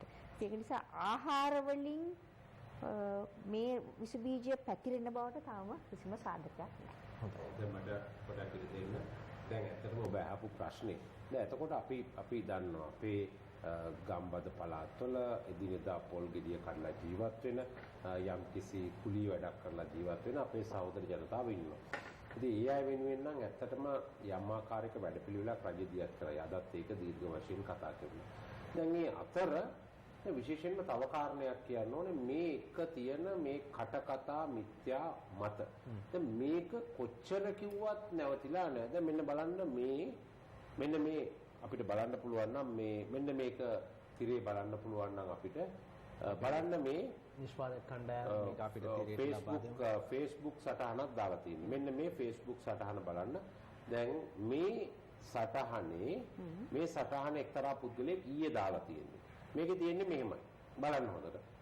Current government is hiding the fact that there are 10 Sri Lankan deaths due to COVID-19. Also, it shows their importance of spreading the virus. Then රජය හංගනවලු 10 දෙනෙක් මැරිච්ච එක ගැන මේකෙන් රජයේ බෙලහීනතාවයලු පේන්නේ. මේ පුද්ගලයෙක් දාපු සටහන. මේක ෂෙයා වෙලා තියෙනවා දැනට විශාල ප්‍රමාණයක්. මේ පුද්ගලයා දැන් අපි බැලුවා මේක ඊයේ ඉඳලා අපි කිව්වනේ. දැන් ඊට ඉස්සෙල්ලා දෙන්නෙක් කළා විමර්ශනය කරා. දැන් මේ වෙලාවේ සෙල්ලම් කරනවා දැන් මේ 10 දෙනෙක් දැන් මේක ෂෙයා වෙලා පිටරටවල වලටත් ගිහිල්ලා මේ ඔහුගේ මුහුණු පොතේ දාපු සටහන 10ක් මැරලා කියලා COVID-19 වගේ සම්පූර්ණ පට්ටපල් බොරුවක්. දැන් ප්‍රශ්නේ තියෙන්නේ එහෙම නෙමෙයි. දැන් ඉස්සෙල්ලා හම්බෙච්ච දෙන්න මේවා දාපු අය එක්කෙනෙක් 3 wheel රියදුරෙක් අනිත් එක්කෙනා මේ බාබකින්. ඔව් මේ සැලුන් එකක වැඩ කරන එක්කෙනෙක්. දැන් මේ දාලා තියෙන පුද්ගලයා ලංකාවේ දැන් අද අපි හවස අත්අඩංගුවට ගත්ත අපරාධ පරීක්ෂණ දෙපාර්තමේන්තුවෙන් අවුරුදු 40ක පුද්ගලෙක්. ඔව් අත්අඩංගුවට ගත්තා. ඔව් අත්අඩංගුවට ගත්තා. අවුරුදු 40ක පුද්ගලෙක් මේ පුද්ගලයා 2007 ඉඳලා 2015 වෙනකල් අවුරුදු 8කට ආසන්න කාලයක් ඕස්ට්‍රේලියාවේ ප්‍රසිද්ධ විශ්වවිද්‍යාලයක ඉගෙන ගත්ත පුද්ගලෙක්. ඒ වගේම අද ලංකාවේ higher educational institute එක මම නම කියන්නේ උපාධි ප්‍රදානය කරන ප්‍රධාන ආයතනයක පරිපාලකයෙක් හැටියට වැඩ කරන කෙනෙක්. දැන් බලන්න මේ මිනිස්සුන්ගේ මානසික තත්ත්වය. දැන් ඔබ හිතලා බලන්න දැන් මොහු මහරගම් ප්‍රදේශයේදී අපි අද හවස 4:00 අත්අඩංගුවට ගත්තා. දැන් මේ පුද්ගලයා දැන් මේ නිකන් ත්‍රිරෝද රතරිය දුරෙක් නම් නිකන් කෙනෙක් නම් මේ සාමාන්‍ය මොනවාද සැලුන් එකේ වැඩ කරන මිනිස්සයා නම් නේද? නිකන් ඉන්න ඔය සාමාන්‍ය කෙනෙක් නම් කමන්නේ. ඕස්ට්‍රේලියාවේ අවුරුදු 8ක් පදිංචි වෙලා ඉඳලා උසස් අධ්‍යාපනය ලැබලා ලංකාවට ඇවිල්ලා ලංකාවේ උපාධි ප්‍රදානය කරන ආයතනයක් විශ්වවිද්‍යාලයක. ඉතින් එතකොට මේ ආයතනයේ සේවය කරන ඉහළ නිලයක් දරන පුද්ගලයෙක්. දැන් මම මේකට අදාළම අහන්නේ. ඔවුන්ගෙන් ඇහුවාම ඇයි ඒව දාන්නේ කියලා. මොකක්ද ඔවුන්ගේ උත්තරේ? නෑ ඉතින් දැන් ඔහු එහෙදී යම් ප්‍රකාශ කරලා තියෙනවා. ඔහුගේ මේ නිකන් ඒ වෙලාවේ පොඩි මම මේවා කියන්නේ නැහැ. මොකද මේක නඩු කටයුත්තට අදාළ වෙන නිසා ඒට අපි ඔහු අධිකාරියට ඉදිරිපත් කරනවා. හොඳයි. ඒට අධිකාරියට ඉදිරිපත් කරනවා. දැන් මෙන්න මේ වගේ මිනිස්සු ජීවත් වෙන මේ අපි කියනවා ඉන්දිය සාගරයේ මුතු ඇටය කියනවා නේද? රත්නදීප ජන්මභූමි කියනවා, ලංකාදීප විජය භූමි කියනවා, මේ සිංහල අපගේ රටයි කියනවා. ඒ ඔක්කොම කියලා මේ වගේ උගත් මෝඩියෝ ජීවත් වෙන රටකනේ අපි ඉන්නේ. මේවා විශ්වාස කරන මේවා විශ්වාස කරනවා. අනිත් එක මම පෙන්නන්න. දැන් මෙන්න බලන්න ඊළඟ එක දැන් මෙන්න මේක අපිට පෙන්වන්න පුළුවන් නම් මෙන්න බලන්න මේක. Big breaking. දැන් මේකේ දාලා තියෙන ෆොටෝ එක කාගෙද දාලා තියෙන්නේ? ලෝක සෞඛ්‍ය සංවිධානයේ ඩිරෙක්ටර් ජෙනරල් අධ්‍යක්ෂ ජනරාල්වරයාගේ පින්තූරේ. දැන් මේකේ දාලා තියෙන්නේ WHO considers airborne precautions for medical staff after study shows coronavirus. දැන් මේ කොරෝනා වෛරසය වාතයෙන් පැතිරෙනවා කියලා. දැන් මෙතුමිය එහෙම කියන්නේ අර කිවිසිනකොට ඒක අරගෙන ඒකෙන් ගිහිල්ලා අපේ දැන් මේක වාතයෙන් පැතිරෙනවා. දැන් මේ තුලින් සමහර දැන් මේක සම්පූර්ණ බොරුවක්. දැන් මේ ප්‍රවෘත්ති අද උදේ තමයි මගේ WhatsApp එකට ආවේ. දැන් මම මේ WhatsApp එකට ආපු හැටියෙම ශ්‍රී ලංකාවේ WHO සංවිධානයේ නිත්‍ය නියෝජිතවරිය. ඒ ඉන්දියානු ජාතික වෛද්‍යවරියා රාසියා පෙන්සේ මහත්මිය. මම දුරකථන ඇමතුමා දීලා ආවා. මම DIG ට්‍රැෆික් ඉන්න කාලේ ඉඳලා ඉතා හොඳින් අඳුරනවා. අපි ළඟින් වැඩ කරලා තියෙනවා මේ රථ වාහන අනතුරු පාලනය කරන්න. මම ඇහුවා එතුමියගෙන් මේ කතාව ඇත්තද? මම මේක එයා කිව්වා ඊයේ අවශ්‍යකද? මේක පට්ටපල් අමූලික බොරුවක්. මේ ලෝක සෞඛ්‍ය සංවිධානයේ කන්ෆර්ම් කරලා නැහැ කියලා මේ වාතයෙන් මේ රෝගය පැතිරෙනවා කියලා. මම හිතන්නේ පබාපලි වඩ මහත්මිය මේක එකඟ වෙනව නේද මේකට? වාතයෙන් මේ ටිකකට කලින් මෙතුමිය පැහැදිලි කළා එහෙම නැහැ කියලා. එහෙම නැහැ කියලා කිව්වනේ. දැන් මොකද වෙන්නේ? දැන් මේ බලන්න ලස්සනට මේක ආයිපාරක් පෙන්වන්න චුට්ටක් තප්පරයක් මේ බලන ප්‍රේක්ෂකයින් දැනගන්න. දැන් මේ වගේ එකක් මොකද වෙන්නේ බලන්න ලෝක දැන් මේක බැලුමට කෙනෙකුට හිතෙන්නේ මේක ඇත්තටම ලෝක සෞඛ්‍ය සංවිධානයෙන් දාපු එකක් කියලානේ. එයාගේ පින්තූරේ දාලා හදලා මෙහෙම දාලා තියෙනවා. දැන් මේක දකින්න අය මොකද කරන්නේ? පුළුවන් තරම් මාස්ක් ගන්නවා. එහෙම නැත්නම් කොහේ හරි තියෙන ඒවා ගන්නවා. මාස්ක් එකක ගාන තව තෙගුණ වෙලා විකුණ ගන්න පුළුවන්. දැන් ඒකට හදපු බොරු එකක් තමයි මේක. හැබැයි මේක දැනගෙන හරි නොදැනගෙන හරි මොකද කරන්නේ? WhatsApp තියෙන අය, Facebook තියෙන අය මොකද කරන්නේ? මේක ෂෙයා කරනවා. ඔබට ආපුවම ඔබ කියනවා දන්නවද මේක වාතයෙන් බෝ වෙනවා. අනේ ඇවිල්ලා ඉක්මනට මාස්ක් එකක් දාගන්න ඉක්මනට. දැන් මොකද වෙන්නේ? අර කමියුනිටි ට්‍රාන්ස්මිෂන් කියන තත්ත්වයට අපේ රටේ ඇවිල්ලා නැහැ. දැන් අපේ රටේ ජනගහනය මිලියන 22ක් ඉන්නවා. අපි දුමු ගම් වල අරෙමෙන් ඉන්නේ මේ නගරෙට එන මෙහෙම අය ඒ ජනගහණයෙන් 4න් එකක් කියලා. ඒ කියන්නේ මිලියන 5ක් කියලා හිතන්නකො. එතකොට දැන් මේ මාස්ක් එකක් දැම්මාම කොච්චර කාලයක් සාමාන්‍යයෙන් පැය 8ක් විතර නේද? පරිම පැය 8යි. ඊට පස්සේ ගලවලා දාන්න ඕනේ. හරි. දැන් මේක දැකලා මේක කටින් කට ගිහිල්ලා මේ මාස්ක් එක දාන්න පටන් ගන්නවා. මිනිස්සු. දැන් දාපුවාම අපි හිතමු ජනගහණයෙන් 4න් එකක් දැම්මේ නැහැ කියලා. 4න් 3ක් දැම්මේ නැහැ කියලා 4න් එකක් දාන්නේ. ඒ කියන්නේ ලක්ෂ 50ක් දානවා මිලියන 5. හරි. දැන් අද එතකොට මාස් මිලියන 5ක් ගිහිල්ලා ඉවරයි. අද මිලියන 5යි. හෙට මිලියන 5යි. ඒ කියන්නේ දැන් දවස් 4ක් යනකොට කෝටි 2ක් මේ වගීලා. දැන් අපේ රටේ එච්චර නැහැනේ. කෝටි 2ක් නැහැ. දැන් ඊළඟට අපිට එහෙම වෙන්න එපා. අපි හිතමු තව සතියකින් එනවා මේවා හැමෝටම පැළඳීමේ අවශ්‍යතාවය. දැන් ලෝක සෞඛ්‍ය සංවිධානය කියන්නේ මෙහෙම පළඳින්න ඕනේ නැහැ. තාම අපිට එහෙම නැහැ. උල කැස්ස හෙම්බිරිස්සාව තියන අය, ඒ වගේ තියන අය පළඳින්න. නමුත් අනිත් අය පළඳින්න ඕනේ නැහැ. දැන් මොකද වෙන්නේ දැන්? අපි මේ කතාව කියනකොට හැමෝම එළියට බහිනකොට ඇඳින් නීතියද ඉවර වෙලා අද ලක්ෂ 50ක් පළඳින්න ඇති මේක. මේ කොළඹ දිස්ත්‍රික්කයේ වැඩිපුරම ජනගහනයක් ඉන්නේ. ඉතින් මේ කොළඹයි ගම්පහයිනේ. ඉතින් මේ කට්ටිය පළඳින්න ඇති. දැන් ආයෙ ඇඳින් නීති ඉවත් කරනකොට අනිත් ප්‍රදේශවලත් දැන් අපිට දැන් මේවා නිෂ්පාදනය වෙන්නේ නැහැනේ, බඩු එන්නේ නැහැ. දැන් මේ ප්‍රොඩක්ට් එක එන්නේ නැහැ. ඒ රටවල් වලින් ගේන්න දෙන්නෙත් නැහැ. තහනම් කරලා තියෙනවා. දැන් මොකද වෙන්නේ? අපිට අවශ්‍යතාවය එනකොට අවශ්‍යතාවයට බඩු. මේක දැනගෙන හරි නොදැනගෙන හරි මේක හැමතැනම ෂෙයා කරලා දෙනවා. ඉතින් මම කියන්නේ අපිට මේ වෛද්‍ය විශේෂඥයින්ට ඒ වගේම මේවා සම්බන්ධව කාර්ය සාධන බලකායන් තියා මොනවා හැදුවත් වෛද්‍ය විශේෂඥයෝ පැය 24ම තියාගෙන කටයුතු කරත් මෙතුමිය අපි ඒ වගේම ඔබ මාධ්‍යවේදී මේවා ඔක්කොම තියාගෙන පැය ගාණක් කිව්වත් මේ වගේ මොලේ විකෘති වෙච්ච මිනිස්සු ඉන්නකොට මේක ජය ගන්න හරි අමාරුයි. ඒක විස බීජයේ ජය ගන්න ප්‍රායෝගික ක්ලිනිකල් වෝ එකට වඩා අමාරුයි මෙන්න මේ වෝ එක පරාජය කරන්න. ඉතින් මේ වටපිටාවේ තමයි අපිට ජීවත් වෙන්න. අපි නිරන්තරයෙන්ම මතක් කරන්නේ තහවුරු කරන ප්‍රවෘත්ති විතරක් ලබා ගන්න ඕනම මාධ්‍යකින් විශ්වසනීය මාධ්‍යකින් ඒ වගේම ඔබ ඔය කියන කාරණේ වුණත් ඕනම කෙනෙකුට ලෝක සෞඛ්‍ය සංවිධානයේ නිල වෙබ් පිටුවට ගියාම ඒ නිල තොරතුරු ගන්න පුළුවන්. ඉතින් මේ වගේ කතා වලට නිල තොරතුරු ගන්න කියන එකත් අපි ඇත්තටම අවධාරණය කරන්නම ඕන. ප්‍රධාන ධාරාවේ ඉන්න මාධ්‍ය වලට සවන් දෙන්න, ඊළඟට ප්‍රවෘත්ති අධ්‍යක්ෂකතුමා දෙන්න, ඒ වගේම සෞඛ්‍ය අධ්‍යක්ෂ ජනරාල්තුමා දෙන්න. මේ විදිහට ඇත්තම නිල සහිතව ඒ කියන්නේ කිසි වගකීමකින් යුතුව දෙන්න කියන්නේ. ආචාර්ය දැන් අපි මෙතුමා හොඳ ප්‍රවේශයක් දුන්නා ඔබතුමාගේ ආර්ථික විද්‍යා විශ්ලේෂණයට. අපි දේශීයත්වය ගැන හිතන්න කාලයක් ඇවිල්ලා වගේ. අතරම මෙතුමා පැහැදිලි කරපු කාරණයට මත පදනම මේකට අවතීර්ණ වෙන්න. දැන් මේ අපි වෛද්‍යතුමිය ඉතාමත් පැහැදිලි කළා මේකේ රෝගයේ තත්ත්වය. ඒ කියන්නේ අතර මෙතුමියගේ ශාස්ත්‍රය. ඒ වගේම මෙතුමා පැහැදිලි කළා මේක මේ පරිපාලනයේදී අපි අද මුහුණ දෙන තත්ත්වය පොලිසිය පැත්තේ. එතුමා බොහොම අපි එතුමා නියෝජනය කරන බහුතර සමාජයක් මහා සමාජය මේ අපේ රටේ මිනිසුන්ගේ චර්යාව පිළිබඳව තමන්ගේ අදහස් ඉදිරිපත් කරමින් ඉන්නවා. වසන්ත මට උතරදී පොඩි කාරණයක් කියන්න ඕන. අපි රටක් විදිහට භෞතික ජීවන තත්ත්වවල අපි ඉහළින් ඉන්නවා. සාක්ෂරතාවය අතින් ඉහළින් ඉන්නවා. හැබැයි අපි පිළිගන්න ඕන කාරණයක් තියෙනවා. ඒ තමයි මේ අපේ රටේ මේ අපි සාපේක්ෂව කතා කරපුවාම මේ අපේ පුරවැසි අධ්‍යාපන වල ප්‍රශ්නයක් තියෙනවා. මම මේක සම්බන්ධ කරන්නේ මේක අද මුහුණ දෙන ප්‍රශ්නයක්. මේ වගේ ප්‍රශ්න අපේ සමාජයේ මුහුණ දීලා තියෙනවා. හැබැයි අපි කොතෙක් දුරට මේ පුරවැසියා ඒ ගැටලු වලට ඒ අවස්ථාවන්ට ගැලපෙන පරිදි අපි සකස් කරලා තියෙනවා. හරි මම එතනින් පටන් ගන්න. මොකද මට කියන්න ඕන කාරණේ තමයි මට අදහසක් විදිහට කියන්නට ඕන.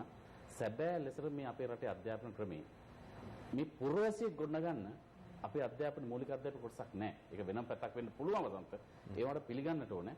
මේ රටේ නීතියක් ක්‍රමයක් ඕනම රටක් ගත්තාම දැන් හොඳට බලන්න මේ පුරවැසියෝ ඒ ආණ්ඩුවේ නීතියට සම්ප්‍රදායට ඒ ගුණවගකම් වලට මිනිස්සු අවනත වෙනවා. හැබැයි අපේ අය බුද්ධිමය වශයෙන් ඉහළයි කියලා කියනවා. ඒ මට්ටම් වලට ගිහිල්ලා තියෙනවා. හැබැයි චර්යා ප්‍රශ්නයක් තියෙනවා. ඒ නිසා අපි මේකට කලකිරිය යුතු නෙමෙයි. අපිට අවශ්‍ය වෙන වැඩපිළිවෙල. ඉස්ලාම් මේ රටේ ජනතාවගේ ආකල්ප හදන්නට ඕන. හැබැයි ආකල්ප ගොඩනගන්නේ රටේ මූලික අධ්‍යාපනයත් එක්ක. ඒක තමයි අධ්‍යාපනය හා බැඳී පවතිනවා. මම එතනින් එහාට යන්නේ නැහැ. මොකද අපේ සාකච්ඡාව මේ ඔබ මත කරන ප්‍රශ්න තමයි මේ ආර්ථික පැත්තට. මම එතනට එන්න. මොකද අපි වෙනම විදිහට කතා කරන්න මේක ගැන හොඳ ප්‍රවේශයක් ගන්න තිබුණා. මොකද අපි අඩුපාඩු දකිනවා. ඒ අඩුපාඩු දැක්කට බෑ. අපි අර කතාවුත් කියන්නේ බුද්ධික. මොකද ප්‍රශ්නේ තමන්ගේ නොනකන් උත්තරේ දාර්ශනිකයි කියලා. දැන් අපි මේ ප්‍රශ්නෙට අපි මුහුණ දෙමින් ඉන්නවා. අපි සැබෑවටම අර්බුදේ මුහුණ දෙමින් ඉන්නවා. එතන මම කැමති මේකෙදි විශේෂයෙන්ම කියන්න. දැන් බොහෝ අය ප්‍රශ්න කරනවා. දැන් මේක කළමනාකරණය කරන්නේ කොහොමද කියන කාරණේ. ඒකෙදි මේ ගවර්නන්ස් ඉෂුව අතර මේ පරිපාලන ප්‍රශ්න. අපි දකින දේ තමයි ওই තොරතුරු සියල්ල එනවා. ඒක මේ අපි ජීවත් වෙන සමාජ වටපිටාවේ සමාජ මාධ්‍ය ජාලවලින් එන එක අපිට වළක්වන්න බැරි තත්ත්වයක් ගිහිලා තියෙන ඔබ අපි කවුරුත් දන්නවා. හැබැයි ප්‍රශ්න තියෙන්නේ මෙහෙමයි. මේ ප්‍රශ්නේ පිළිබඳ මේ උවදුර පිළිබඳව විද්‍යාත්මක පදනමකින් සැබෑ ලෙසටම අධ්‍යයනය කරන ඒ ආයතන තමන්ගේ කාර්යභාරයට වෙනවද? ඒ පරිපාලනයේ තියෙන ප්‍රශ්න පිළිබඳ අවබෝධයක් ලබා ගන්නවා. දැන් හොඳම උදාහරණයක් අපි කවුරුත් දන්නවා. මෙතුමා හොඳට පැහැදිලි කළා මේ ෆොටෝ වලින්, ඒ දත්ත වලින්, තොරතුරු වලින් මේ අපි හැසිරෙන්නේ කොහොමද? දැන් අපි බලමු. දැන් මිනිස්සු උතන ඒකරාශී වෙන්නේ ඇයි? දැන් අපි ඇත්තම කාරණේ අපි දවස් ගාණක් ඇදින නීතිය මත කටයුතු කරනවා. හැබැයි අපි ජීවත් වෙන මේ වටපිටාව තුළ දැන් උපනාගරික මට්ටම් වල මිනිසුන්ගේ මූලික අවශ්‍යතා අපිට තීරණය වෙන්නේ වෙළඳපොළ මතමයි. මේ අපි ඉන්නේ වෙළඳපොළ ආර්ථිකයක. වෙළඳපොළ ආර්ථිකය තුළ අපේ ආර්ථික ව්‍යුහය වෙනස් වෙලා. දැන් කෘෂිකර්මාන්තයේ නිල පිරිසින්නේ 120 අඩුයි. 80%ක්ම ඉන්නේ කාර්මික හා මේ සේවාංශේ. ඒකට මේ මිනිසුන්ගේ අවශ්‍යතා රඳාපවතින වෙළඳපොළ ආර්ථිකය මත. ඉතින් මේ මිනිසුන්ගේ ජීවිත අවශ්‍යතාවයන් සපුර ගන්න අනිවාර්යයෙන්ම වෙළඳපොළට යනවා. ඒක වළක්වන්න බෑ. හැබැයි ප්‍රශ්නේ තියෙන්නේ මේකයි. අපේ ඒ උවදුරක් හරි ප්‍රශ්නයක් මතුනහම කෙතෙක් දුරට අපි සාධනීය විදිහට මේ පිළිවෙල අධ්‍යයනය කරලා තියෙනවා. දැන් උදාහරණයක් කියන්නේ අපි ගත්ත මේ ෆොටෝ එකම අරගෙන අපි කියනවා අපේ රටේ පිළිබඳව අපි කලකිරෙනවා. හැබැයි ඇත්තටම මේ රටේ පරිපාලන තීන්දුව ගන්නයි තේරුම් ගන්න ඕන කාරණයක් තමයි අනිවාර්යෙන් මේ ජනගහනය මිලියන් 10ක් හරි මේ වෙලාවේ එක පැය 6ක් සීමාව තුල අපි වෙළඳපොළට යනවා. දැන් අපි ඒක වළක්වන්න පුළුවන්ද වසන්ත? නෑ, ඒකේ තමයි කියන්නේ මේ තීන්දුව తీරන ගණිතදී අපි තේරුම් ගන්න ඕන අපේ පරිපාලනය. මම මේ පරිපාලන කියන වචනේ තේරුම් ගන්නේ ප්‍රතිපත්ති සම්පාදකය. මේ දක්වා ගත්ත හැම දෙයක් පිළිබඳව අපි ඊටම සතුටු වෙනවා. හැබැයි අපිට තව ටිකක් තියෙනවා කරු කරන්න. ඒ තමයි comprehensive planning. සමස්තය පිළිබඳ අවබෝධයකින් මේක මේ දැන් ප්‍රජාවට ගියේ නැති වුණාට ඉදිරියේ තියෙන අවදානමත් අපි තේරුම් ගන්නට ඕන. මේක වර්ස් සිනාරියෝ එක අපි කියන අවදානම තත්ත්වෙදී මේකට පරිපාලනය කරන්නේ කොහොමද කියන කාරණේ සම්බන්ධයෙන් අපිට තක්සේරුවක් තියෙනවා. අපිට තක්සේරුවක් තියෙනවා.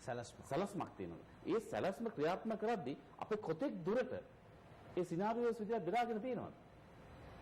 ඔතන මම කියන්නේ තාමත් අපි පරක්කු නෑ වසන්. ඒ කාරණේ තමයි අපිට මම මේක විඥානවාදී අර්ථයෙන් කියනවා නෙවෙයි. මේ රටේ කොතනක හරි වාසනාවක් දෙයක් තියෙනවා මේ රටේ මිනිස්සුන්ගේ. කොතනක හෝ තියෙනවා මම දන්නේ ඒක මම කියන්නේ කොතනද මම ගණු කරන්නේ නැහැ. හැබැයි තාමත් අපිට මැනේජබල් අපිට කළමනාකරණය කරු මට්ටමකට අපි ඉන්නවා. දැන් මේ කාලය ඇවිල්ලා ඉවරයි. එතනදී අපි කෙටි කාලීන දීර්ඝ කාලීන වශයෙන් අපි බීර උත්තර හොයන්නට ඕන. කෙටි කාලීන අපි කතා කරමු. මොකද දීර්ඝ කාලීන කතා කරනකොට අපිට වෙනම සාකච්ඡාවක් යන්න පුළුවන් වුණා සති ගානක්. අපි කෙටි කාලීන අපි දකින්න දේ තමයි ඉස්සල්ලාම. දැන් මේ පවතින අඩුපාඩු සියල්ල තිබෙදී අපි නීති ක්‍රියාත්මක කළ යුතුයි.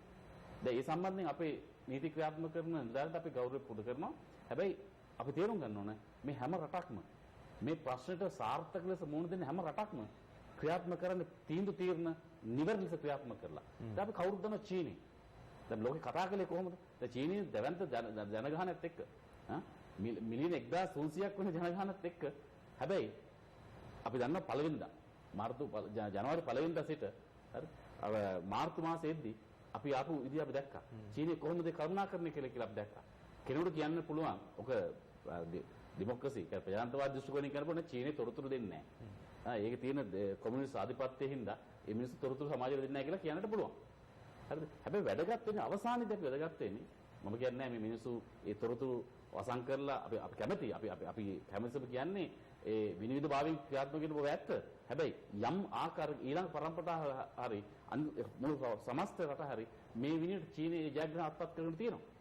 ඒ අත්පත් කරගෙන තියෙ ඒක නෑ කියන්න බෑ. ඔවුනේ කලමනාකරන කියලා තියෙනවා. එතන මෙතනදී මම පැහැදිලි කරන්නේ ගවර්නබිලිටි.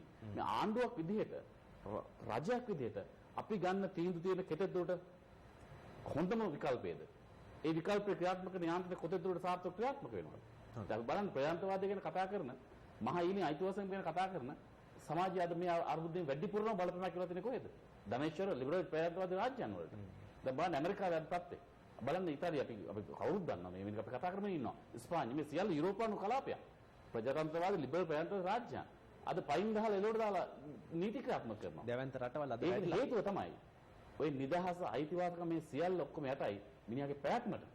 එහෙනම් මූලික අරමුණ වෙනුවෙන් තමන්ගේ රටේ ජනතාවගේ පැවැත්ම අනුවෙන් මේ සියල්ල තීරණය වෙනවා නම් අපි ප්‍රතිපත්ති ක්‍රියාත්මක වෙනවා. හොඳයි. ඔන්න ඔතන තමයි අපි දැන් පැමිණිලා ඉන්නේ කියලායි මගේ අදහස. සංජය මහත්මයා මතුගම සිට දුරකථනයෙන් සම්බන්ධ වන බව දුරකථනයේ විසඳලා තියෙනවා. අපි කෙටි විරාමයකට යමු වෙනවා. විරාමයෙන් පස්සේ යලිත් වැඩසටහන සමග එක්ව වෙනවා.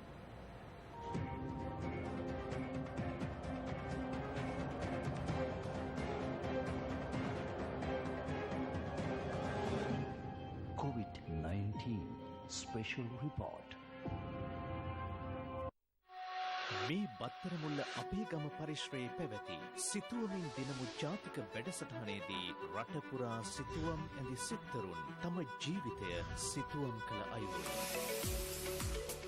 මෙහෙමයි කලාකාරයෙක් මෙච්චර කාලයක් ගෙදර ඉඳගෙන චිත්‍රයක් ඇඳලා තාප්පක ගමේ තාප්පක චිත්‍රයක් ඇඳලා මෙන්න මේ වගේ කට්ටිය එකට එකතු කරගෙන මේ කරන දේ ගැන මම අතට මගේ කිරීමක් කරනවා. චිත්‍ර කලාව කිව්වහම ලංකාවේ පාත මට්ටම තියෙනවා. මේ ගියපුර ඇල්ලත් එක්ක දැන් කට්ටියට ඇවිල්ලා තියෙන chance එක ගැන ගොඩක් සතුටුයි. සිතුවමින් දිනමු ඊළඟ පියවර ළඟදීම. අම්මා කියනවා ෆිල්ම් එක කරන අතරතුරම අපේ වෙඩින් එකත් ගමු කියලා. එහෙම වුණාම ඉතින් මං කොහොමද ෆිල්ම් එකේ වැඩවලට කන්සර්න් කරන්නේ? අඩුම තරම කුරුල්ල හොඳ තැනකට නිකන් හරි එයාගේ පෞද්ගලික ජීවිතෙන් එයාව ඈත් කරන්න ඕනේ. මොකද මෙහෙම ප්‍රශ්න තියාගෙන මෙහෙම ගමනක් යන්න බෑ. මමගේ පුතාගේ කම්පැනි එකේ සේවකයෙක් මට දුස්සෝ.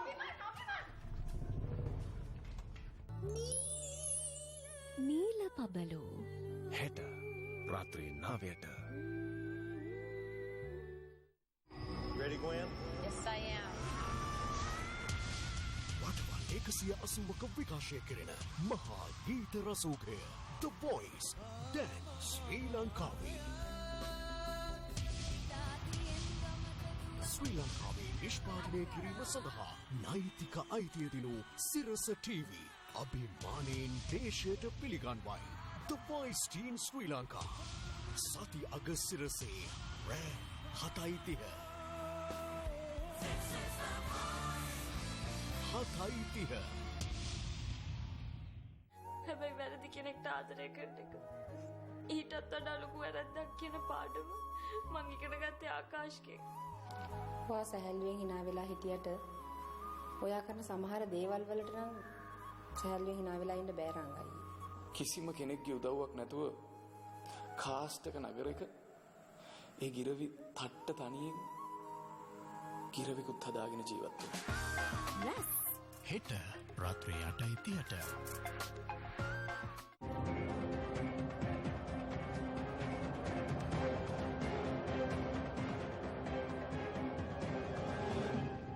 COVID-19 Special Report. COVID-19 එහෙම නැත්නම් කොරෝනා වසංගතය පිළිබඳව කතා කරන විශේෂ වැඩසටහන සමගයි ඔබ එක් වී සිටින්නේ. වෛද්‍යතුමිනි දැන් අපේ රටේ පළවෙනි රෝගියා හොයාගන්නේ මාර්තු 11 හෙට දවසට තමයි ඔහු සොයාගෙන දින 14ක් ගත වෙන්නේ. දැන් මේ වෛරසය වෛද්‍ය විද්‍යාත්මකව කියන්නේ දින 14ක කාලය තුළදී තමයි ඒ රෝග ලක්ෂණ මතුවෙන්නේ කියලා. එතකොට මේ දින 14 හෙට දක්වා කාල සීමාව තුළ සොයාගත්ත දැනට රෝගීන් 102යි. ඒ රෝගීන්ගෙන් වැළඳුණු තවත් අය ඉන්නවා නම් ඔවුන් මතුවෙන්න තව දින කිහිපයක් යයිනේ.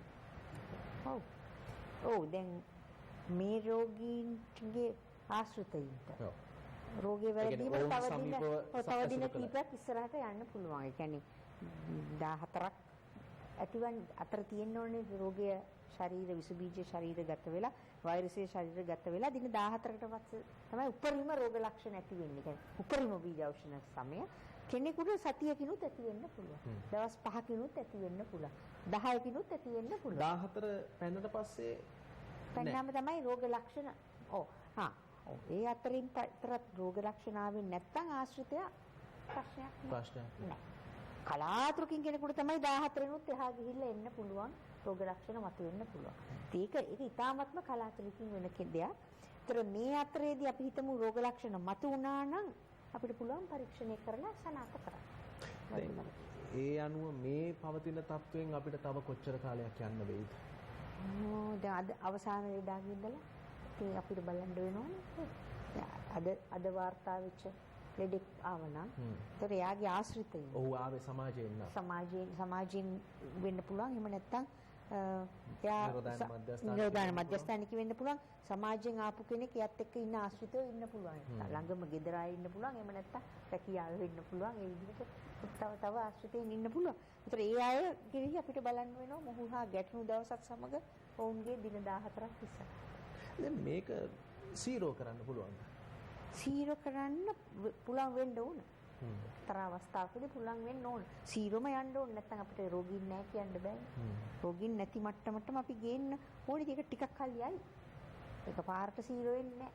මොකද අර ආශ්‍රිතයින් අර ඒ අයගේ සම්බන්ධ වෙච්ච අය අර යාපනයේ අර තිබිච්ච ලොකු දේව මෙහෙයක ඒක විශාල සංඛ්‍යාවක් නේ. ඔතනින් කී දෙනෙකුට මෙයාගෙන් ළඟට ආවද ගියාද කියන එක අපි බලන්න ඕන. ක්‍රිකට් මැච් එක. ඒක ඔය විදිහට අපිට තිබුණානේ ඒ වගේ අර ටිකක් අර වැඩි යන් ආශ්‍රිතව ඉන්න පුළුවන් විදිහේ ඉවෙන්ට්ස් තිබුණානේ. තත්ත්වය පාලනය වුණත් මාස 3ක් විතර යනකම් අවදානම තියෙනවා. තියෙන්න පුළුවන්. 3ක් 4ක්. තත්ත්වය පාලනය වුණත් අපිට නිරීක්ෂණය කරන්න වෙනවා දිගටම.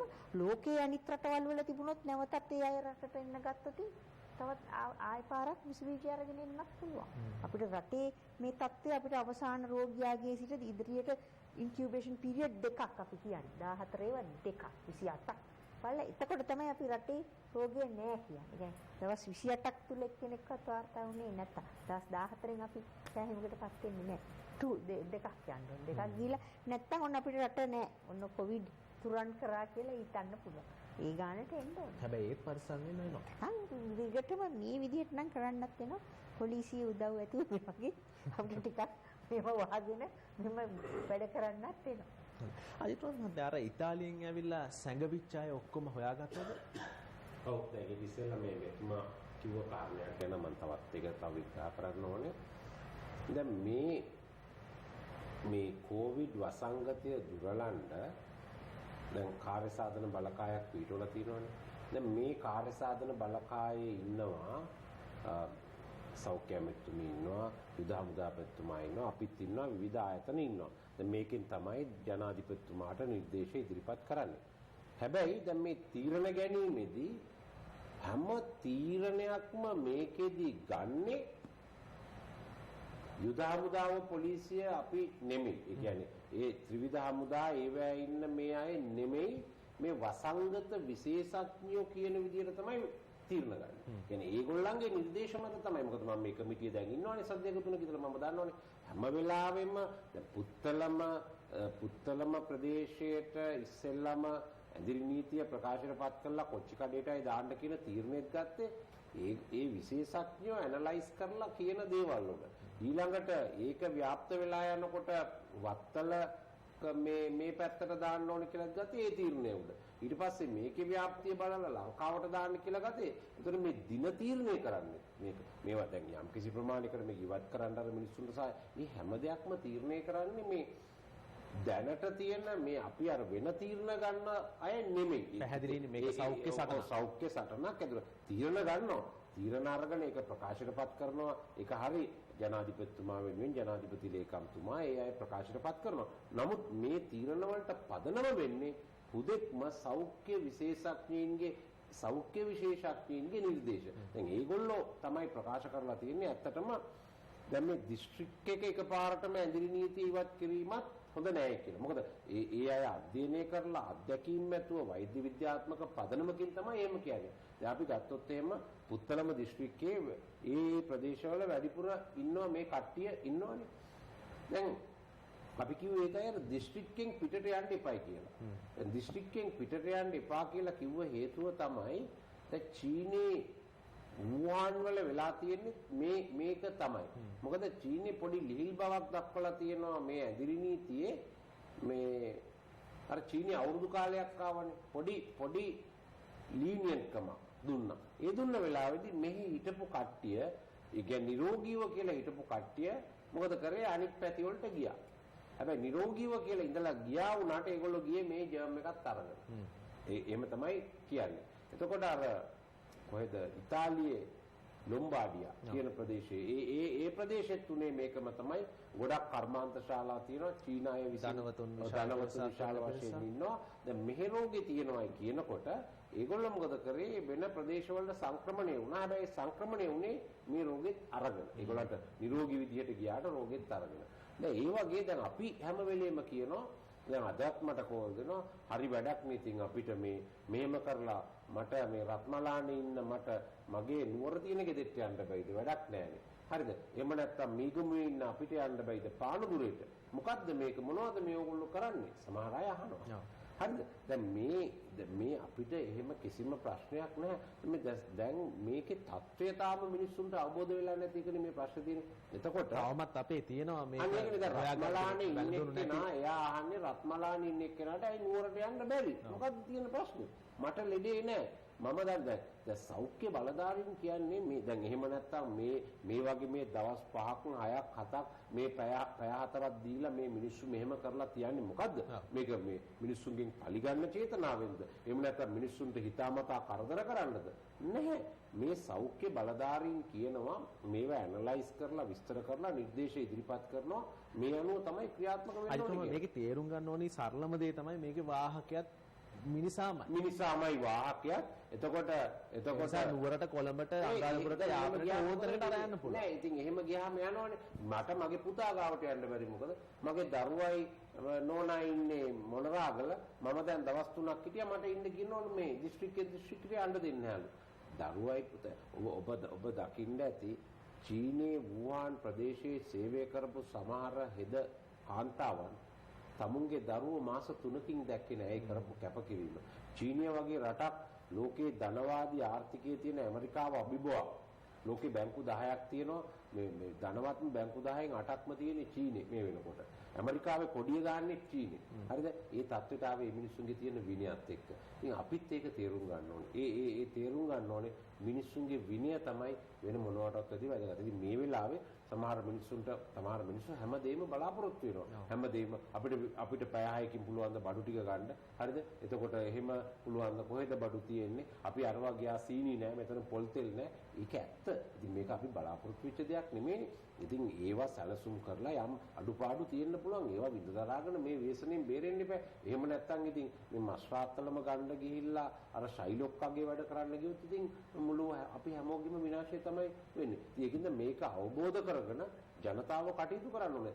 මෙතනින් එක්කෙනෙක් අතෙන්ට යන්න එපා කියන්නේ මම දැන් මගෙන් ඊයේ එක්කෙනෙක් අහනවා එයාගේ ලැප්ටොප් එක අරගෙන එන්න ඕනේ කියලා. හරිද? එයා ඉන්නේ මීගමුවේ ලැප්ටොප් එකේ තියෙන පානදුරේලු. හරිද? ඉතින් එතකොට ඉතින් එහෙමනම් මේක දාන්න එකේ වැඩ නැහැ. ලැප්ටොප් එකට හෙන ගහලා ගියත් කමන්නේ. හරිද? ලැප්ටොප් එක පස්සේ ගන්න පුළුවන් නේ. තේරුණාද? ඉතින් එයා එතනේ මේ මීගමුව පැත්තේ යම්කිසි ඒ ආරියේ වර්නරබිලිටි එකක් නැත්නම් මේකට ගොදුරු වීමේ යම්කිසි ආකාරයක තත්ත්වයක් තියෙන. ඉතින් එයා ඉන්න ඕනේ. ලැප්ටොප් 10ක් ගන්න බැරිය. කොරෝනා මර්ධනය කරලා කොරෝනා සීරෝ වුණාම නේද? ලැප්ටොප් 100ක් ගන්න බැරි. නොකර ඉන්නත් බෑනේ. නෑ ඇත්තටම දැන් ඔබ දකින්න ඇති වූහාන් වගේ ප්‍රදේශවල මාස 2කමාරක් එක දිගට ක්‍රියාත්මක වුණානේ. ලොක්ඩවුන් කරලා තිබුණානේ. ඉතින් එවැනි තත්ත්වයක් තිබුණේ රොබෝවරු මාර්ගයෙන් තමයි කැම යවුවේ. මොකද සේවකීන් මගින් යවන්න ඒකත් අවදානමක් තිබුණා. ඔබ දකින්න ඇති චීනේ රොබෝවරු දාලා එක තැනක වාහනේ තියාගෙන එතන ඉඳලා රිමෝට් එකෙන් කන්ට්‍රෝල් කරලා එතෙන්ට යවනවා. ඒගොල්ලෝ ගන්නවා. ආයි අතෙන්ට යවනවා. එතෙන්ට ගන්නවා. එහෙම තමයි මේවා දේවල් පවා සිදු කරේ. ඉතින් අපිට ඒ තාක්ෂණයක් නැහැ. ඒ තත්ත්වෙට යන්නත් බෑ. ඉතින් මේකේ අදහස කරන්නේ දැන් ඔබම අහන ප්‍රශ්න තමයි ඉතින් මේක දිගටම යන්නත් බෑ නේද කියලා. ඇත්ත. ඒ වුණත් ඉතින් මානව වර්ගයාගේ යහපතට එහෙම තත්ත්වයක් ආවොත් යන්න වෙනවනේ. යන්න නොවි බෑනේ ඉතින්. ඉතින් දැන් අපිත් කැමති නෑ මේ මිනි පැය 6ක් තියලා පැය 6න් මේ ඔක්කොම අරගෙන ඉතින් මේ හැම දෙයක්ම අරගෙන එහෙම කරන්න බෑ.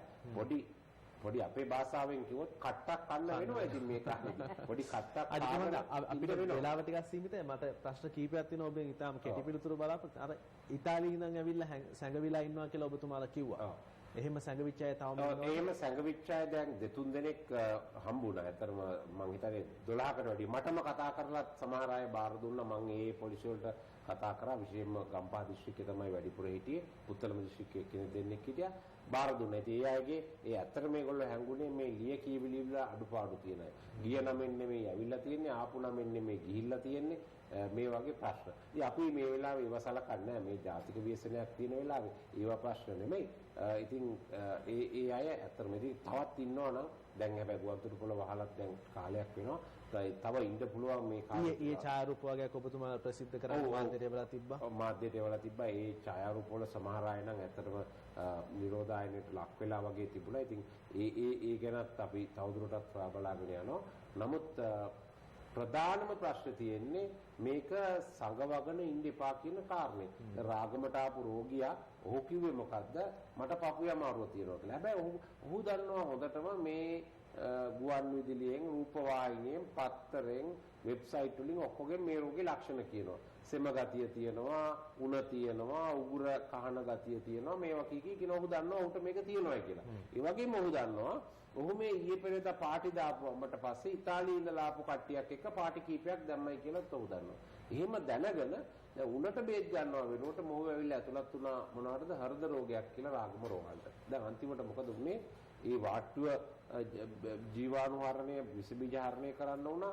ඊට පස්සේ ඒ වාට්ටුවේ හිටපු වෛද්‍යවරුන්ට නිරෝධායනයට ලක් වෙන්න වුණා. හෙද කාර්ය මණ්ඩල සුළු සේවකයෝ. ඉතින් මේ වගේ රෝගීන් 10ක් විතර ඇවිල්ලා රාගම වගේ රෝහලකට આવොත් නැත්නම් කොළඹ වගේ 10ක් ආවනම් ඒකේ ඉන්න වෛද්‍යවරුයි හෙද කාර්ය මණ්ඩලය ඔක්කොම නිරෝධායනයට යන්න වෙනවනේ. ඒගොල්ලෝ අනිවාර්යෙන් දවස් 14ක් ඉන්න ඕනේ. එතකොට රෝහල වැහෙනවා. අත්‍තරමද කොළඹ කළුතර සහ ගම්පහ දිස්ත්‍රික්ක වල ජනතාවට මොකද වෙන්නේ ඉස්සරහදී නේද? නෑ ඇත්තටම ඉතින් මේ දැන් මේක මේ තරහකට කරපු වැඩක් නෙමෙයිනේ. ඒක පැහැදිලි. මහන්නේ මොකක්ද වෙන්නේ? දැන් ඉතින් වෛද්‍යවරුන්ගේ නිර්දේශ අරගෙන ඒවා අනුව යම් ප්‍රමාණයකට මේවා සීමා කරලා එන්න දෙයි ඒ නිර්දේශات එක්ක. එහෙම නැත්නම් ඉතින් ගෙදරට පාර්සලයක් යවන්න නැත්නම් අපි සාකච්ඡා කරගෙන යනවා. ඉතින් විවිධ ක්‍රම තියෙනවා. විවිධ මේ ආහාර සපයන ආයතන කැමති වෙලා තියෙනවා. පැක් එකක් එක්ක දෙන්න ගෙවල් ගාවටම ගිහිල්ලා. ඉතින් ඒ වගේ ක්‍රමවලට මේ වර්ධනය වෙන තත්ත්වේ බලලා සූදානම් වෙන්න වෙනවා. අපි කියනවා මේ COVID-19 රෝගීන් දැන් කීයද අපි කියන්නේ 102යි කියලා කියන්නේ. 102යි කියලා අපිට මේ ඇඟිලි ගැන සතුටු වෙන්න බෑ. 102යි කියලා. තේරුණාද? 1911 අවුරුද්දේ නැවක් යාත්‍රා කරා. ඔබ දන්නවා මේ ප්‍රසිද්ධ නැව මොකද්ද? ටයිටැනික් නැව යාත්‍රා කරනකොට මේ පැසිෆික් සාගරය හරහා ටයිටැනික් නැවේ කප්පිත්තා බොහොම ආසාවෙන් පළවෙනි මංගල ගමන නැව යාත්‍රා කරනකොට බලාගෙන හිටියා. පොඩි අයිස් කන්දක් තියෙනවා. ග්ලැසියර් එකක්. කප්පිත්තා හිතුවා මේක මොකද්ද මේ මහා නැව අද පළවෙනි දවසේ අලුතෙන්ම හදපු නැව කියලා. ඒක අස්සෙන් යන්න ගියා. යන්න ගියාම ඒ උඩට පෙනුනේ ග්ලැසියර් එකේ 3න් 1යි. 3න් 2ක මහා අයිස් කන්දක් තිබුණා යට. ඒකේ හැපිලා නැව මුදුපත් වුණා මංගල ගමනේදී. ඔබ සුප්‍රසිද්ධ ටයිටැනික් ෂෝ එක බලලා එතකොට ඒ වගේ තමයි මේ අපිට මතු පිටින් පෙනුනට වඩා හැම රටකම මට ඊයේ මේ මේ වසංගත රෝග ගැන තියෙන ලංකාවේ ප්‍රමුඛතම වෛද්‍යවරු කීප දෙනෙක්ම කිව්වා ඒක තමයි යථාර්ථය. චීනය ඕන රටක. තව දැන් මේ අපි උදාහරණයට ගන්න ඉතාලියෙත් එහෙමයි. පළවෙනි දවසේ වාර්තා වෙන්නේ රෝගීන් 3 දෙනයි. දවස් 5ක් ගියාට පස්සේ වාර්තා වෙන්නේ එක රෝගියයි. ඔව් නෑ ඒකට නෑ එහෙම 4 දෙනයි සංඛ්‍යාලේඛන අනුව වාර්තා වෙන්නේ. ඊට පස්සේ තමයි වැඩිවීම සිද්ධ වෙන්නේ. නෑ දැන් මේකනේ වසන්ත ප්‍රශ්නේ තියෙන්නේ. දැන් මේ හැම එක්කෙනෙක්ම එන්නේ නෑනේ. දැන් අපිට 102යි කියලා ගණිතමය විදියට දාලා පොඩි සන්තෝෂයක් හිතෙන් ගන්න පුළුවන් මේ වෙලාවට අපේ රටේ 102යි කියලා. ඒ වුණාට මේ රෝහලට ආපු අයනේ ටෙස්ට් කරලා පොසිටිව් වෙච්ච අය. දැන් ගෙවල් වල කෑ කොච්චර ඉන්න පුළුවන්ද? මම උදාහරණයක් හැටියට කියන්නේ. ඉතින් රෝහලට දැන් අර වගේ හෘද රෝගයට කියලා ඇතුළත් වෙලා ඉන්න කට්ටිය දැන් මේ අද හවසත් එක්කෙනෙක් ගැන අසනීප තත්ත්වයක් තියෙනවා කියලා වාර්තා වුණා. අපි මම කිව්වා ගිහිල්ලා බලන්න කියලා. ඉතින් හිඩන් කේසස් ඒ සස්පෙක්ටඩ් කියලා තමයි විශාල සංඛ්‍යාවක් ඇවිල්ලා තියෙනවනේ ඔය මොකට දැන් 105 102 හොයාගන්න විශාල සංඛ්‍යාවක් සස්පෙක්ටඩ් ඒ කියන්නේ සැකකට යුතු රෝගීනුත් ඇතුළත් වෙලා තියෙන. ඒ කියන්නේ සමාන රෝග ලක්ෂණ තියෙන වෛද්‍යවරුන් වාර්තා කරපු ප්‍රදේශවලින් ආපු තමන් ආපු ඒ විදිහට එහෙමත් විශාල සංඛ්‍යාවක් අපි මේ විදිහට බලලා තියෙනවා. ඉතින් ඒකේ තියෙන හොඳම දේ තමයි අර වෛද්‍ය උපදෙස් කියන විදිහට තමුන්ට ඒවා තියෙනවා නම් නිරෝධායනයට ලක් වෙන්න කියලා දැනුම් දීපු කට්ටිය. ඒ කට්ටිය ආශ්‍රය කරපු අපිට නොපෙනෙන තවත් පිරිස ඉන්නවා. ඒ හැම එක්කෙනාම තනියම ගෙවල් වලට වෙලා ඉන්න එක. ඉතින් ඒක තමයි කරන්න ඕනේ හොඳම දේ. ඉතින් අපිට තාමත් ඒක ඉඩකඩ තියෙනවා. අපේ ගෙදර ඉඩකඩ තියෙන විදිහට වගාවක් කරගත්තොත් හොඳයි කියලා හිතන කාලයකට ඇවිල්ලා. ඕවසන්ත දැන් මෙහෙමයි.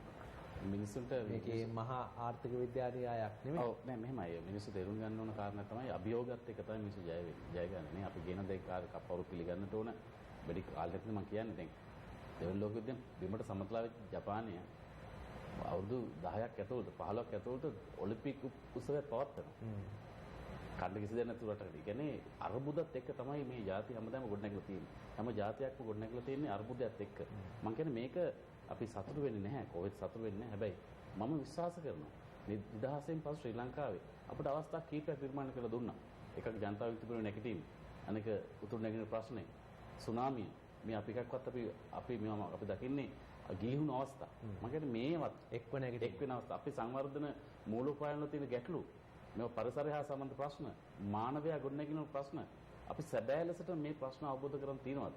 මම විශ්වාස කරනවා වසන්ත.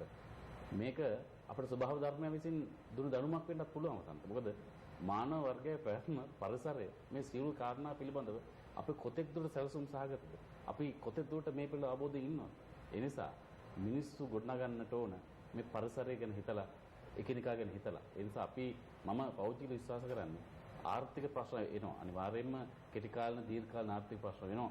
අපේ සුළු කර්මාන්ත ශාලා, මහා පරමාර්ථ ශාලා ගැන තේවල බිඳ වැටේ. ඒකට ජාතික ප්‍රතිපත්ති අවශ්‍ය වෙනවා. ඒකද යම් කිසියකට දැනටමත් අපි දන්නවා රජයේ පියවරගෙන තියෙනවා. මොකද මේ රටේ ප්‍රමුඛම ආර්ථික ආදායම් මාර්ග මොනවද අපි හිතලා බලන්න ටූරිසම්, සංචාර කර්මාන්ත. අනිත් පැත්තෙන් යුරෝපයේ අපි බොහෝ සංචාර කර්මාන්තවලින් විශේෂයෙන්ම මේ ෆොරින් රෙමිටන්ස් පිටරට වැඩ කරන කට්ටිය දැන් ඔය සීලුම කට්ටිය බිඳ වැටෙනවා. ඒ වගේම රුධිපිලි අපි ගාමන් අපි ප්‍රධාන ආදායම් මාර්ග තුනම මේ බිඳ වැටලා තියෙන්නේ. ඇත්ත කාරණේ මේක. අපි ආර්ථික වශයෙන් දැඩි අර්බුදයකට යනවා. හැබැයි අර්බුදයක් ඇතුළතම විශේෂයෙන්ම ආර්ථික බලපාන මේ ගෝලීකරණය ඇතුළත බලපාන අපිට කෙටි කාලීනව ගත යුතු පියවර ගත යුතුයි. එහිදී විශේෂයෙන්ම කියන්නට ඕන අපි රටේ මේ වෙනට අපි සතු සම්පත් ටික අපි උපයෝග කරන කොහොම හරි මේ රටේ මිනිස්සු ඉස්සෙල්ලාම අවශ්‍ය කරන මේ නැගී සිටීම අවශ්‍ය කරන ආහාර පාන ටික ගොඩනගලා මේ උවදුරි ගලවට පස්සේ අපිට සිද්ධ වෙනවා ඒ දීර්ඝ කාලීන විසඳුමකට හොයන්න. දැන් මේ වගේ අවස්ථාවක අපිට පිටරටින් එන ගොඩක් දේවල් නැති වෙලා තියෙනවා. අපේ ආනයන ගොඩක් ඇනහෙట్లా දෙකම. ඉතින් මේ වගේ වෙලාවක් නේද අපිට අපේ නිෂ්පාදනයක් ගැන අපි රටක් විදිහට ස්වයංව නැගිටින්නේ කොහොමද කියලා හිතන්න හොඳ අවස්ථාවක් කරගන්න ඔබ කිව්වා වගේ. ඒ දේම තමයි මම නැවතත් කියන්නේ. මේ අපි කොහොමද අපේ රටේ සැබෑ සම්පත් අපිට තියෙන සම්පත් තියෙන ප්‍රමාණය අපි අවබෝධ කරගන්න ඕන. අනාගත අභියෝග තේරුම් ගන්න ඕන. ඕනම රටක් කවුරු පිළිගන්න දේ තමයි ඕනම ආර්ථිකය පිළිගන්න දේ තමයි මොන දේ කරන්න මිනිස්සුගේ මූලික ආර්ථික ප්‍රශ්න මූලික අවශ්‍යතා සපුර ගන්නට ඕන. ආහාර නිවාස. ඒ නිසා මේ පවතින තත්ත්වය තුළ අපි ඉස්සර රටක් විදිහට ජීවත් වෙන්න අවශ්‍ය කරන මූලික අවශ්‍යතා නිර්මාණය කර ගැනීමට තරකට යන්න වෙනවා. දැන් ගෝලීකරණය අපි හිතුවා සියලු දේවල් ගෝලීය ආර්ථිකය තුළ අපිට ලැබෙයි කියලා. දැන් අවසානයේ මොකද වුනේ? ගෝලීකරණයට පාර කපු රටවල් අද වෙන විට ආරක්ෂණවාදයට ගමන් කරමින් ඉන්නවා. ගෝලීය ආර්ථිකයෙන් සියලු දේ ලබා ගන්න හැම රටක්ම දැන් ජාතික ආර්ථිකය ගැන කතා කරනවා. දැන් ආරක්ෂණවාදය ගැන කතා කරනවා. ඒ කියන්නේ ඕනම දේශපාලන ආර්ථික ප්‍රතිපත්තියක ධනාත්මක හා ඍණාත්මක ප්‍රතිඵල තියෙනවා. අපි දැන් මොන්දමින් ඉන්නේ මේ ගෝලීකරණ දේශපාලන ආර්ථිකයේ අහිතකර තත්ත්වයක්. මොකද කොවිඩ් අපේ රටේ නිර්මාණ වූ තත්ත්වයක් නෙවෙයි. ඒ නිසා මේ තියෙන අභියෝගය අපි තේරුම් ගන්නට ඕන. ඒ අභියෝග තේරුම් අරගෙන මේවා කල්පනා කිරීම තමයි කරන්න ඕන. ඒක ඔක්කොම කරන්න කලින් මේ රටේ මිනිස්සුන්ට කියලා දෙන්න ඕන මේ අපේ සමාජය ගොඩනගන්න මේ හැම කෙනාම මේක කොටස්කරුවන් කරගන්න.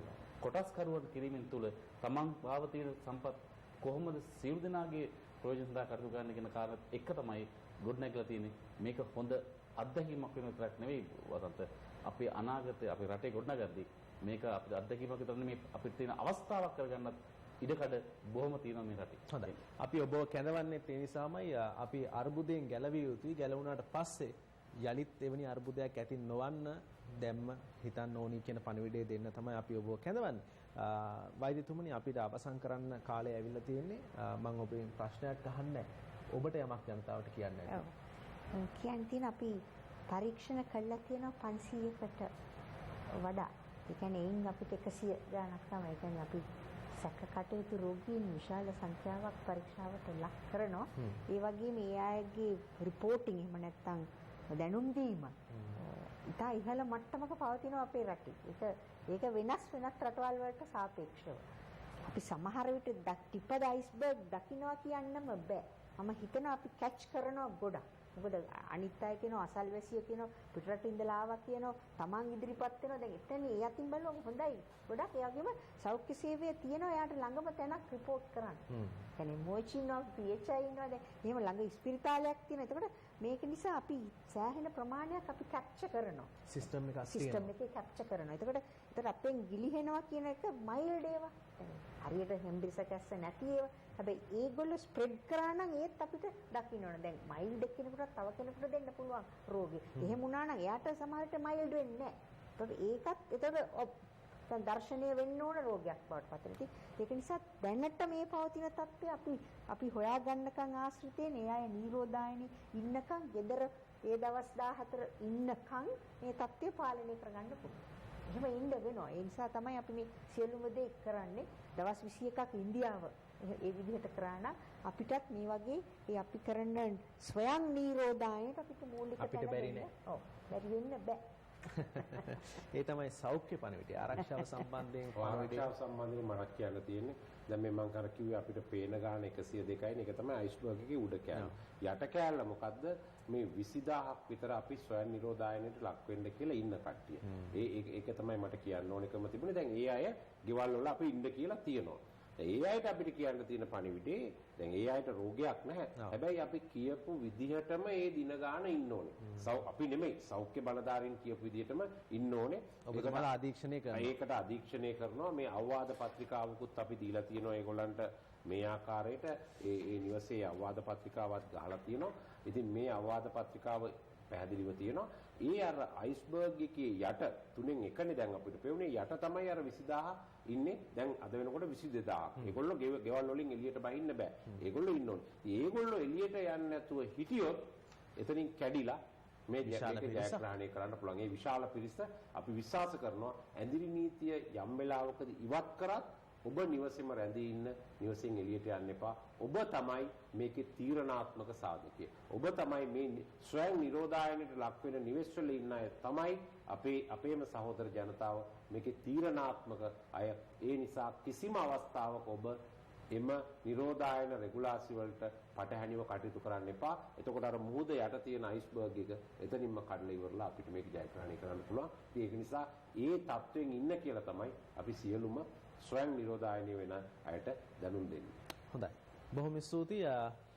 ඒ අතරතුර මතක් කරන්න ඕනි අපි නිවෙස් වලට වෙලා ඉන්නේ මේ දවස්වල ඇඳිරි පවතින තත්ත්වයක් ඇඳිරි නීති තත්ත්වයක් එක්ක ඒ ජනතාව නිවෙස් වලට ඉන්න අයට කරන්න දෙයක්වත් අවශ්‍යයි. ඒ නිසා අපි කල්පනා කළා රට වෙනුවෙන් අපි යමක් කරමු. රට ඉදිරියේදී කොහොමද තිබිය යුත්තේ? අපි කොහොමද නැගී සිටිය යුත්තේ රටක් විදියට? ඔබ සිතුවමට නගන්න. තනියම වෙන්න පුළුවන් නැත්නම් ඔබේ ගෙදර මේ දවස්වල වැඩිහිටියෝ ඉන්නවා, දරුවෝ සියලු දෙනා පාසල් වහලා දාලා තින්නේ, ගෙදර ඉන්නවා සියලු දෙනා, පවුලේ හැමෝම එකතු වෙලා චිත්‍ර ඇඳලා අපිට එවන්න පුළුවන්. ඔබට අංකය මතකයි, WhatsApp කරන්න පුළුවන් ඔබේ සිතුවම. ඒ වගේම ඔබ සිතුවම අඳින ආකාරය 0.7776.0.3.2 තමයි අපේ WhatsApp අංකය. මේකට එවන්න පුළුවන්. ඒ වගේම ඔබේ අදහස් එවන්න පුළුවන්. අපි සූදානම් මේවා ප්‍රචාරය කරන්න, හොඳම චිත්‍ර තෝරන්න, මේ ආදී කටයුතු කරන්න අපි සූදානමින් ඉන්නේ. එයත් මතක් කරමින් අපි යලිත් අංකය මතක් කරන්න 0.73 6020 0.73 වයිතුමනි සමහරට හොඳ චිත්‍ර ශිල්පීන් බිහි වෙන්නත් පුළුවන්.